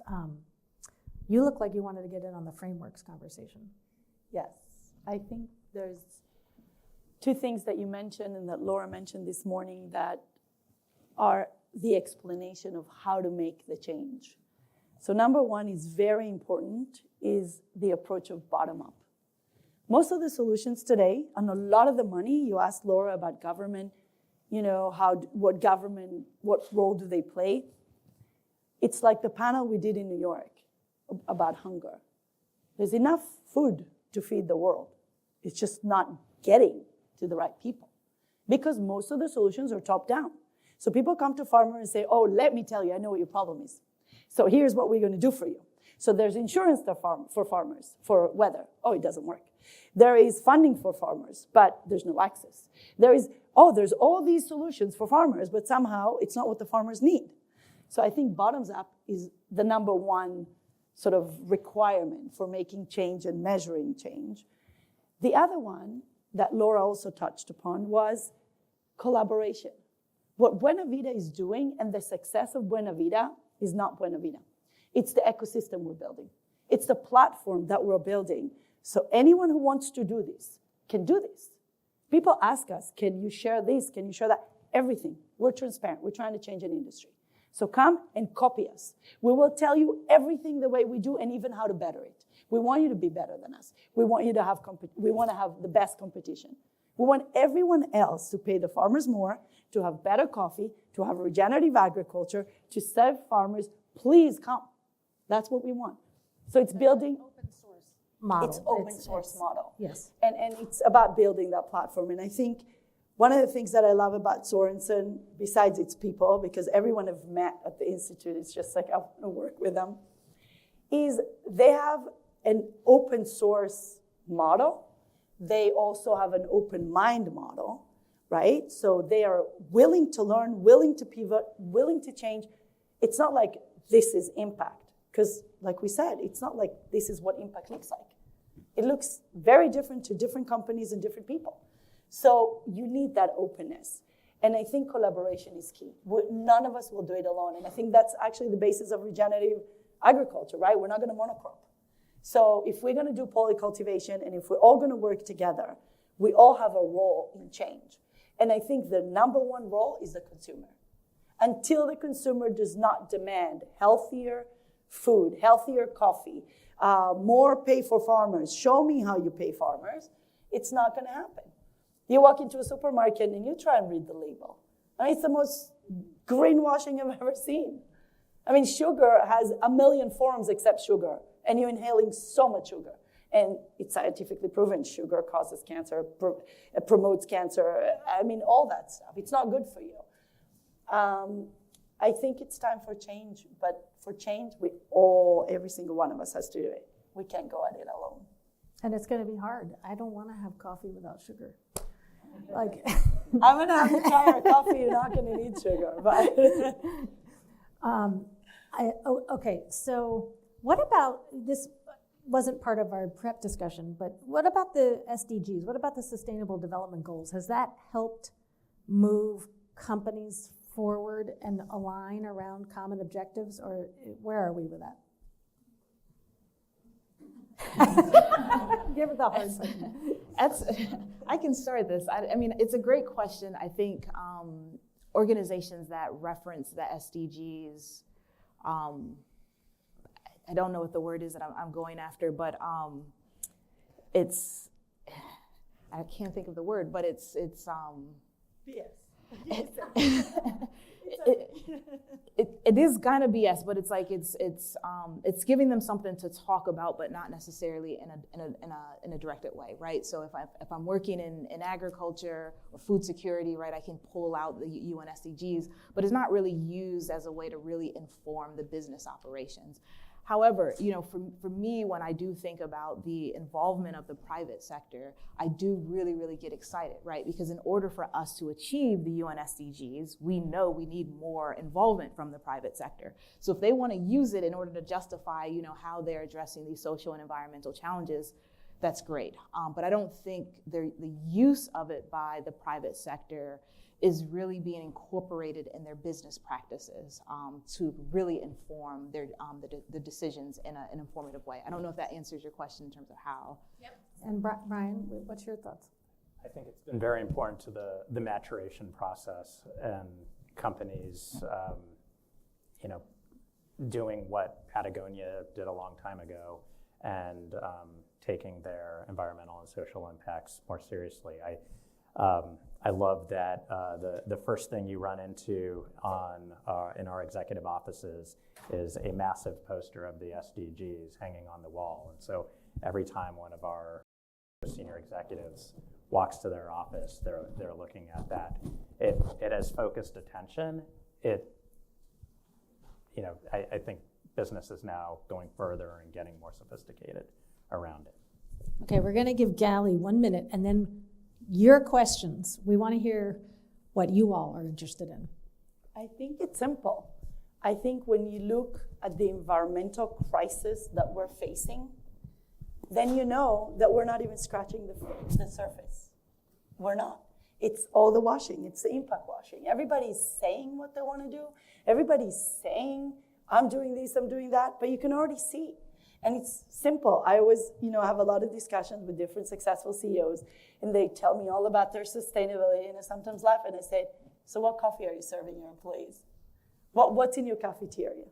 Well, how do you source the food that you give your employees? Because you're talking about wellness. We give our employees wellness, and they're so proud of the wellness because they have a gym. I'm like, really? What about what you feed them? What about what they drink? What about informing them?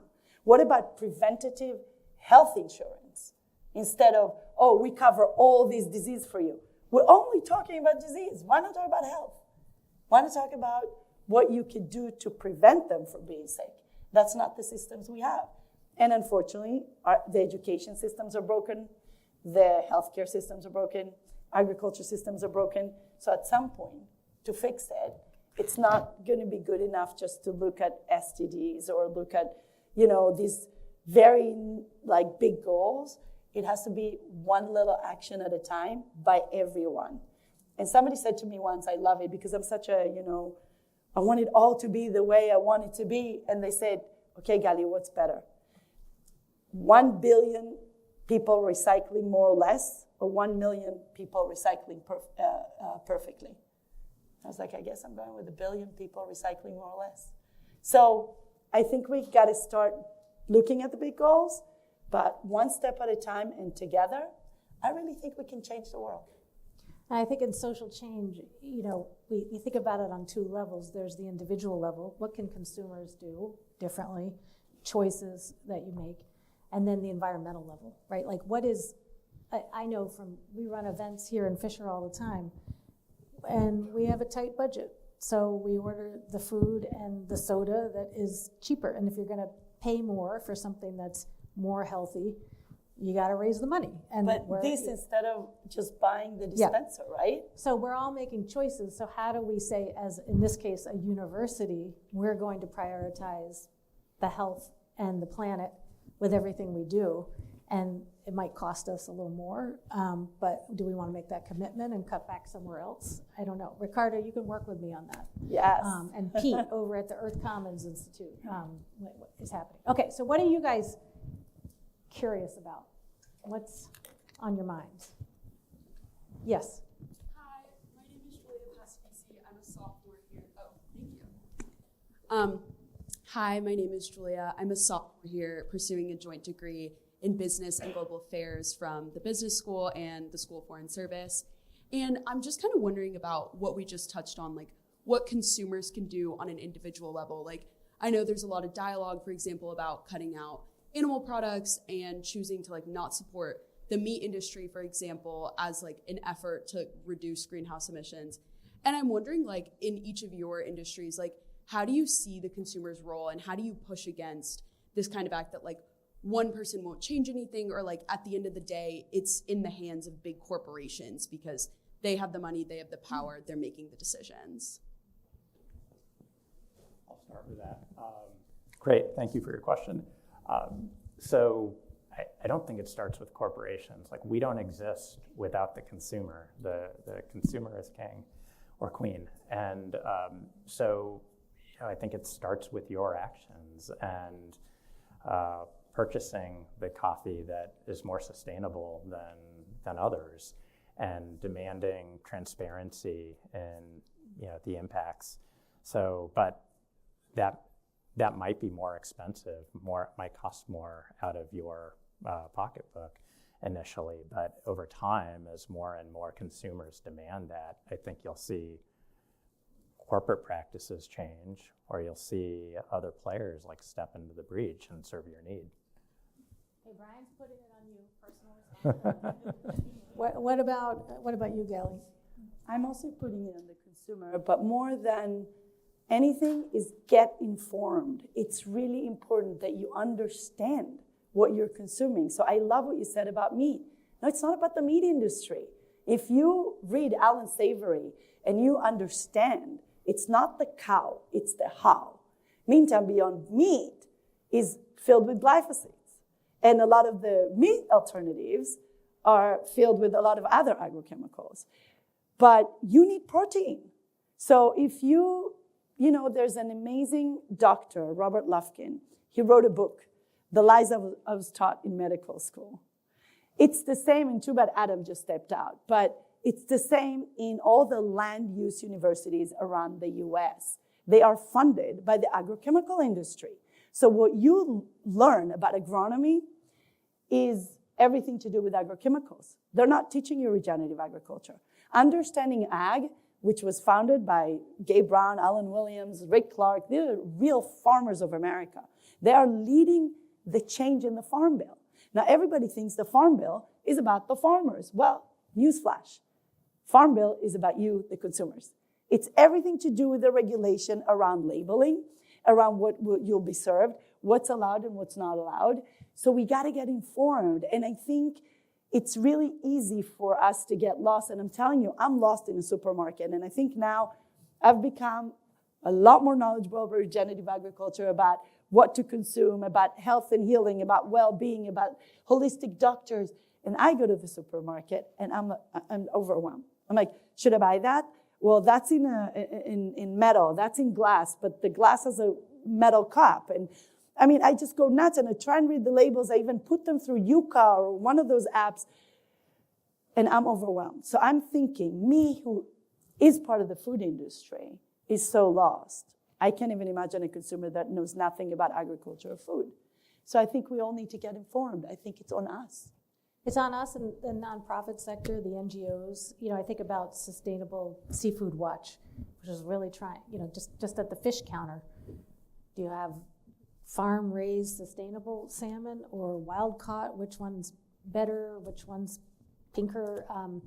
And different green groups might tell you different choices, so they tried to get together as a collective of sustainable fishing organizations to say, okay, let's agree, at least among ourselves, the watchdogs, and do a green, yellow, red schematic so that you could at least have a consensus. And it's, because it is too much to put it on the consumer. And then the last piece of not optimistic data that I'll share is we get educated. We know that buying cheap stuff on Shein or from Zara is fast fashion and bad, but we keep doing it, right? We've known since 1964 that tobacco is a carcinogen. It's on all the labels of all the packages, but why did it take us, at least here in America, until 2010 really, to stop our smoking and our tobacco usage habit? Of course, around the world, it's proliferating. So knowledge isn't enough. And what we study here in the business school is how do you use marketing for consumer and behavior change for good? One of the courses that we introduced here is social marketing for global good. How do you use your marketing skills here in business school to advance better behaviors that promote health or promote the health of the planet? And getting consumers to change behavior is really hard. It's hard enough to get them to switch from Coke to Pepsi or from Starbucks to Buena Vista, or hopefully, Buena Vida. But changing a behavior that you enjoy, that gives you that dopamine rush when you buy that thing and it comes in a day on Amazon, much harder for us to do. We got more questions, and how long do we have on Q&A? 10 minutes. All right, so we got time for a couple more. All right, so I think my question will kind of amplify and or tap into like the said but unsaid thing. And also, hi, Mia Sims, MSF class of 2024. So I think for me, kind of with my finance lens, and I think this is more for Nzinga here, because I think, Gally, you've done a great job of doing impact investing from far left on the supply chain. So as you're thinking through kind of your impact investing and kind of from a holistic standpoint, is there a specific point in the supply chain that you all are focusing on just as a team? Like, where have you had the most success investing in your, I guess, where do you focus in the supply chain disruption portion of impact investing? Is it more so, okay, I personally, right, am choosing to buy X, Y, and Z thing, and that's what I'm doing, but from an impact investing standpoint, like, where is your focus on that continuum? Is it more incremental of just like, okay, we're starting from the consumer end backwards, or is it more so bottom up, and where have you had the most success? Yeah, great question, and it might help to have some clarification in terms of there is a distinction between sustainability investing, right, or ESG investing, and impact investing, right? So when an organization is focused on their supply chain or their workers, things like that, you know, how they run their business, I put that under sustainability, right? The organizations that I work with, their products and services are actually addressing a social or environmental challenge, right? So it's not so much of them thinking about my supply chain and the sustainability of, you know, me being able to provide, you know, offer this service. They've actually identified innovations, right, that are solving some of our social and environmental challenges. They've tapped into an underserved or unserved market. And that's the impact that they're having. So I see it as less of a trade-off between my returns and the product that I'm offering, because your product is tied to the social impact. And so I don't know if that's answering your question. And maybe I can give some examples. I think, the mobile money example has been, I know we use mobile money here in the US and developed countries, but you cited some of the research that we found in developing countries, the role that mobile money has played in terms of not just financial inclusion, but when we're talking about money transfers, right? The fact that poor households in developing countries now have quicker access to financial resources coming to them to protect them against negative shocks, right? They're able to smooth their consumption. So these are academics that have showed that the introduction of mobile money transfers have improved consumption, income, and well-being amongst poor households in developing countries. Not the poorest poor, right? But poor households that are benefiting from this service. An example that I'm really, really excited about that I think is still kind of in its early stages is these platforms that are bringing mechanized equipment to small and medium holders, right? So large landholders have the ability to purchase mechanized equipment. That equipment is being underutilized by them. Small and medium-sized farms aren't able to purchase mechanized equipment, but would benefit from the mechanized equipment. So these platforms are allowing large landowners to lease out their equipment and small and medium-sized farmers to rent that equipment, right? So it's a win-win. The large landowners get some income by renting out their tractors and other mechanized equipment, and small and medium-sized farmers are able to take advantage of mechanized equipment to increase their productivity, their yields, and hopefully their incomes, right? So I see that as, us as impact investors investing in that business, as opposed to investing in a business that is really focused on the supply chain, but their product or service is still, meeting the needs of maybe the high income individuals. Nothing wrong with sustainability investing or sustainability practice, right? It's very, very important, but I think it's less prone to maybe some of the trade-offs that you've highlighted earlier. Does that answer your question, or is that okay? Cool. Yes. Thank you. I work in the impact investing industry, and we talk a lot about alignment risk. To your point, is the business's incentives aligned towards impact, or are they working against each other? I think what I struggle with is, yes, the unicorn of a company that is fully aligned towards impact and every output is one-to-one on finance and impact is great. That unicorn's really hard to find. Can we really be that picky? Do we have to also, is there a responsibility to also invest in businesses that are choosing to do business well? And is that impact enough? If we want to reach SDGs, if SDGs mean anything to us, do we also need to do that? And maybe the last piece to both of you guys on this is the role of access to capital. That just feels like, how, to your point, your collective can't even get loans to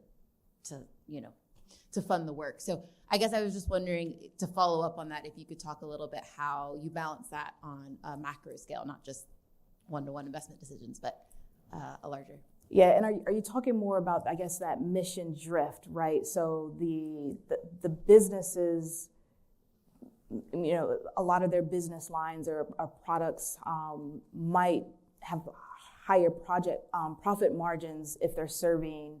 Right, she could choose to do business differently and make a lot more money. Mm-hmm. She's choosing not to, but as an investor, I can't guarantee that choice. All right. It's just her choice. She could take my money and do something different. I may not be fully understanding the question, but I think there's a difference between an organization that's choosing with cost to do something good versus a business where their whole business model just happens to do something good, right? So it's not really a trade-off that I'm making. I think the trade-off comes to the mission drift, right? So even the mobile money examples, the poorest of the poor still can't afford money transfers, right? And so we know that there's a segment of the poor that can't tap into the benefits that we've seen from, the upper echelon of the poor, if we want to call them that. What I would say is that there is still a role for the government, right? So the private sector can come in and serve these markets. Many of the individuals that's being served by these products and services are paying high costs for these services anyway. It's informal, it's inefficient, and it's unreliable. And so what they're coming in is they're providing a more formal mechanism to it. But again, they're still not able to reach the bottom of the pyramid, and that might be where the government has to come in. But I do still see a role for the private sector of still addressing some aspect of the social and environmental challenges that we're seeing. Not all of it, but definitely some aspect, and more than what we've seen in the past. I'm not sure if I'm answering your question, so I apologize. Yes. I mean, at the end of the day, again, it's not an either or. You have to kind of look at it as a holistic approach because, like you said, one company won't solve it all, but the collective of actions will. So one of the things that I was thinking as you were talking about the poor, and just to clarify, it's not like our coffee is for the wealthy. Why? Because you see actually the poorest people saving a ton of money to go, I'm not going to name the company, stand in line, buy a coffee for their family as that's the treat. And that treat is not even healthy for them or good. And it's filled with sugar and milk and caramel and all other things that's not even coffee. And they think that's the treat because it comes back down to education. They don't know that it's not healthy for them and filled with agrochemicals and filled with sugars, and it's not really a healthy drink. So I think it does come down to education that coffee is for everyone. But you drinking cheap coffee filled with agrochemicals that is making the farmers poorer is also not good. So what is the common good here? I work in Costa Rica right now. Our idea is to work all over the world, all over the region one day, right? But right now, I talk to farmers from Honduras, El Salvador, Nicaragua, Guatemala. They have incredible coffee, incredible. The challenge is that people come to them for cheaper coffee because they're cheaper coffee. And that makes poor more poor. That makes farmers going further into poverty. So to your point, it's not about one company. It's about all of us coming together to help consumer understand that when, this is specialty coffee. Well, we're specialty coffee, right? From Costa Rica, Colombia, Honduras. It's not just about the cupping score and how delicious the coffee is. It's about how much poverty are you buying in that cup of coffee. And there's an incredible organization that's measuring it. It's called Wise Responders. They're out of Oxford. And they're actually essentially measuring poverty in a cup. And they're going to show you when you drink, are you drinking 30% poverty or 70% poverty? And we all should look at it. It's that plus the health. How healthy is this cup of coffee for you? So yeah, it's cheap. It's great that it's cheap. But you're drinking pure glyphosate. Is that a good choice? It goes back to what are the choices available? Because right now, most of us are not going to be able to choose your coffee because you're small and growing. But right? you could. We could if we were online. It's available everywhere. And to your point, what do we have? We have easy, convenient, cheap chains, right? That in America, that is, how we do things. And I think going back to your question, how do we have large companies accept maybe a little less profit for a lot more for the planet? And that's not happening right now, right? Especially not in this. Now we've got the backlash, the anti-woke, anti-ESG, anti-DEI agenda against, standing saying that give people the chance to buy their cheap, chemical-filled, poverty-inducing coffee, because that's our freedom. That's our right here in America, right? That's our mentality and in our capitalist system. So anybody else have any ideas? I love what you said, sorry, because coffee is just an example, but it's about everything. It's about any product that's available today in the US. And I think that your point is perfect, is what are we giving our people as a whole, as a country, right? It's cheaper to buy a Happy Meal at McDonald's than a head of lettuce.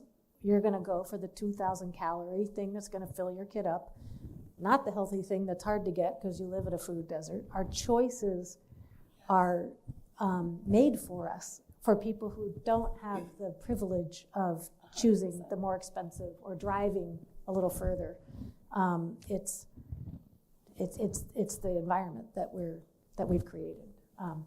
Last question I've heard. Who gets the last?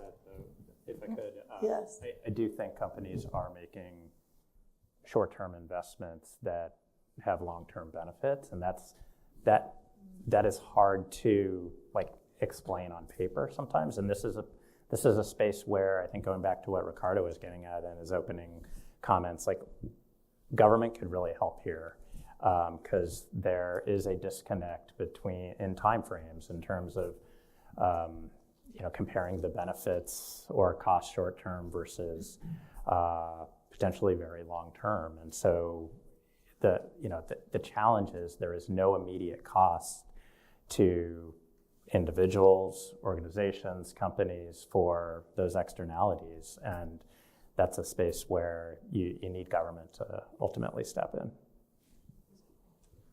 We actually have a question from the webinar online, if that's okay for the last question. And then anyone in the room, feel free to ask questions after the event's finished to our speakers. So from the webinar, John Normand asks, he says, "This has been a great panel. One undercurrent I detect is that companies don't do good unless they directly support the worst off. Is this a fair way to judge companies? The economy is complex and needs lots of goods and services. Some directly support the worst off and some don't. Is a car company or an investment bank really worse than an agricultural cooperative, given that a complex economy also needs transportation and global financial services to function?" Wait, answer. It is complex, and I don't think the answer is something that we can really right now in 3 seconds summarize. But I do think that working with the Sorensen Impact Institute to give us a North Star of where is it that we need to aim at. So to your point before, it doesn't mean that what we're doing is the holy grail and the only way to do it, or the way Mastercard is doing it's the best way to do it. It's all about keep asking ourselves how to do better, how to do more good. And I think it really is about your intention. And somebody mentioned it before. Sometimes it really is the thought that counts. And when you mean to do well and you question every action, again, I'm in the coffee industry, so of course when I go through airports, I cry and I bring my own coffee with my own French press. I choose not to support that industry, and I choose not to drink coffee filled with agrochemicals. But you can do the same. When you go to the airport, if there's not good options to eat, then pack your own sandwich and your own salad and bring it in your glass Tupperware that then you'll wash and reuse. There's a lot of little things that we can do to send the signal that those companies have to do even better. And I think it's really up to each one of us to do better. What do the other panelists think? What I heard in the question was a really interesting question, which is, at the end of the day, doing good is a value judgment. And this panel's been a lot about doing good for the poor, the ultra poor, right, in emerging markets, or the most vulnerable people here in the United States. But that is a value judgment. Are we saying that it's more important to help the most vulnerable, or are there other needy populations or parts of the planet that deserve equal attention and you can do good? I think it was a value judgment question on how we choose to define good. What do you guys think, Brian and Nzinga? Yeah, I'll start. I think companies like Mastercard choose to focus on the places that are ultimately in our interests, where we can align that good with our business success. So we're focusing on financial inclusion because that brings consumers into the formal economy and potentially, hopefully, be users of our services and our customers' services down the line. So I think every company finds the place where impact makes most sense to them. And industries are different, companies are different, and it's hard to compare across different industries and what one industry focuses on versus another. I think there is a value judgment there, but it goes back to profit. It's got to align with business success. Or take Henry Ford. The idea was create a car that the people who built the car could buy. And that's who he wanted to help. He wanted everybody to have a car, right? Nzinga. I mean, I don't have anything to add. I mean, I think, it's not just the coffee makers that are investing in their supply chains, right? I mean, I think you're seeing it across the board. We heard about UPS, right? Ford. I think almost every single industry is starting to think about, who is making their products, right? And how can we invest in our workforce, or how can we invest in the planet to ensure that we're around 20, 30, 40 years ago, and you're gonna focus on your expertise. I think you just kind of have a panel of folks that, for me, have an international development background, so I focus on poverty in developing countries, right? We have a coffee maker who's really invested in our farmers. We have digital money here, and so I think you're just kind of getting the perspective from us, but I think what you're hearing and seeing is that this is a global trend across all industries, and I think it's just growing over time. Wow. Well, thank you for that question from the webinar. We're glad you're joining us virtually. I am more than happy to stay and answer any other questions. This has been such an illuminating conversation for me, and I'm so grateful to each of you for taking your time to come bring it back to the hilltop, or come to the hilltop. Sorry we missed you on the first round. And let's thank this amazing panel. Thank you. Thank you. Thank you for an amazing moderation. How do you, the important questions that are coming are, how do we measure impact? We keep talking about impact this and impact that. And actually, let's go to a more fundamental question. What is the common good? What does that mean? When we say profitability, I don't need to explain anything, because everybody understands. We're spending a lot of money talking about profitability. The finance group or the finance people in organizations, the CFOs and so on, they have spent a lot of time, and it has been standardized. We don't need to drill. You spend a little time, and that's where you go. What I would argue is that in this new field, if we want to call it a new field, is spend time having more conferences, not on the big problem. The big problem, as was illustrated in a fantastic way in the last panel and even in the panel before, is that this is global across all industries. This is global across the world, the issue of what is a common good and so on. So there is a need for education on what it means, how to measure. Still is, I believe, this is my take, still too much driven by wisdom, by guilt, by, you need to do good for the world, and the world should be doing this, that, and the other. And then we have like a little bit of testimonials here and there that bring awareness. But maybe the next level, the next conference should be, or the next just gathering like this one, should be, let's debate about the metrics. Let's find specific ways by which you can measure impact and define in precise terms what is the common good. We're talking about what is the responsibility of the customer, and I think that customers don't know what they want. Customers get what we tell them to get. You would never be able to describe what an iPhone is. Steve Jobs needed to come and tell you what you needed, and then he came with a product, and suddenly you have the need. So there's a lot of education needed in terms of why this is so relevant and so important to do what we're talking about here. So the school, actually, not only the Baratta Center, where we're doing, I would argue, a good job pushing these ideas, but the McDonough School of Business is also doing. We have areas of concentration. There's a concentration in the master's program on sustainability, and the same way in others. And what we have seen, and that is the encouraging, optimistic view of the world, is that there is a lot of demand from students. The students are becoming significantly more aware. So I would say there's a long way to go, but let's be optimistic. And thank you all for coming. I want to thank the marketing group at Georgetown, the McDonough School of Business. They have done a superb job. The technology people, thank you, man. Everything is going well. And I want to thank you, all of you. And then I'm still waiting for the recipe on the banana bread that is coming my way sooner or later. And as soon as I get it, I will sell it to all of you, and the profits will be for the common good. And then please buy the coffee, the right coffee. This is the wrong coffee, so if you drank all that you're doing something wrong.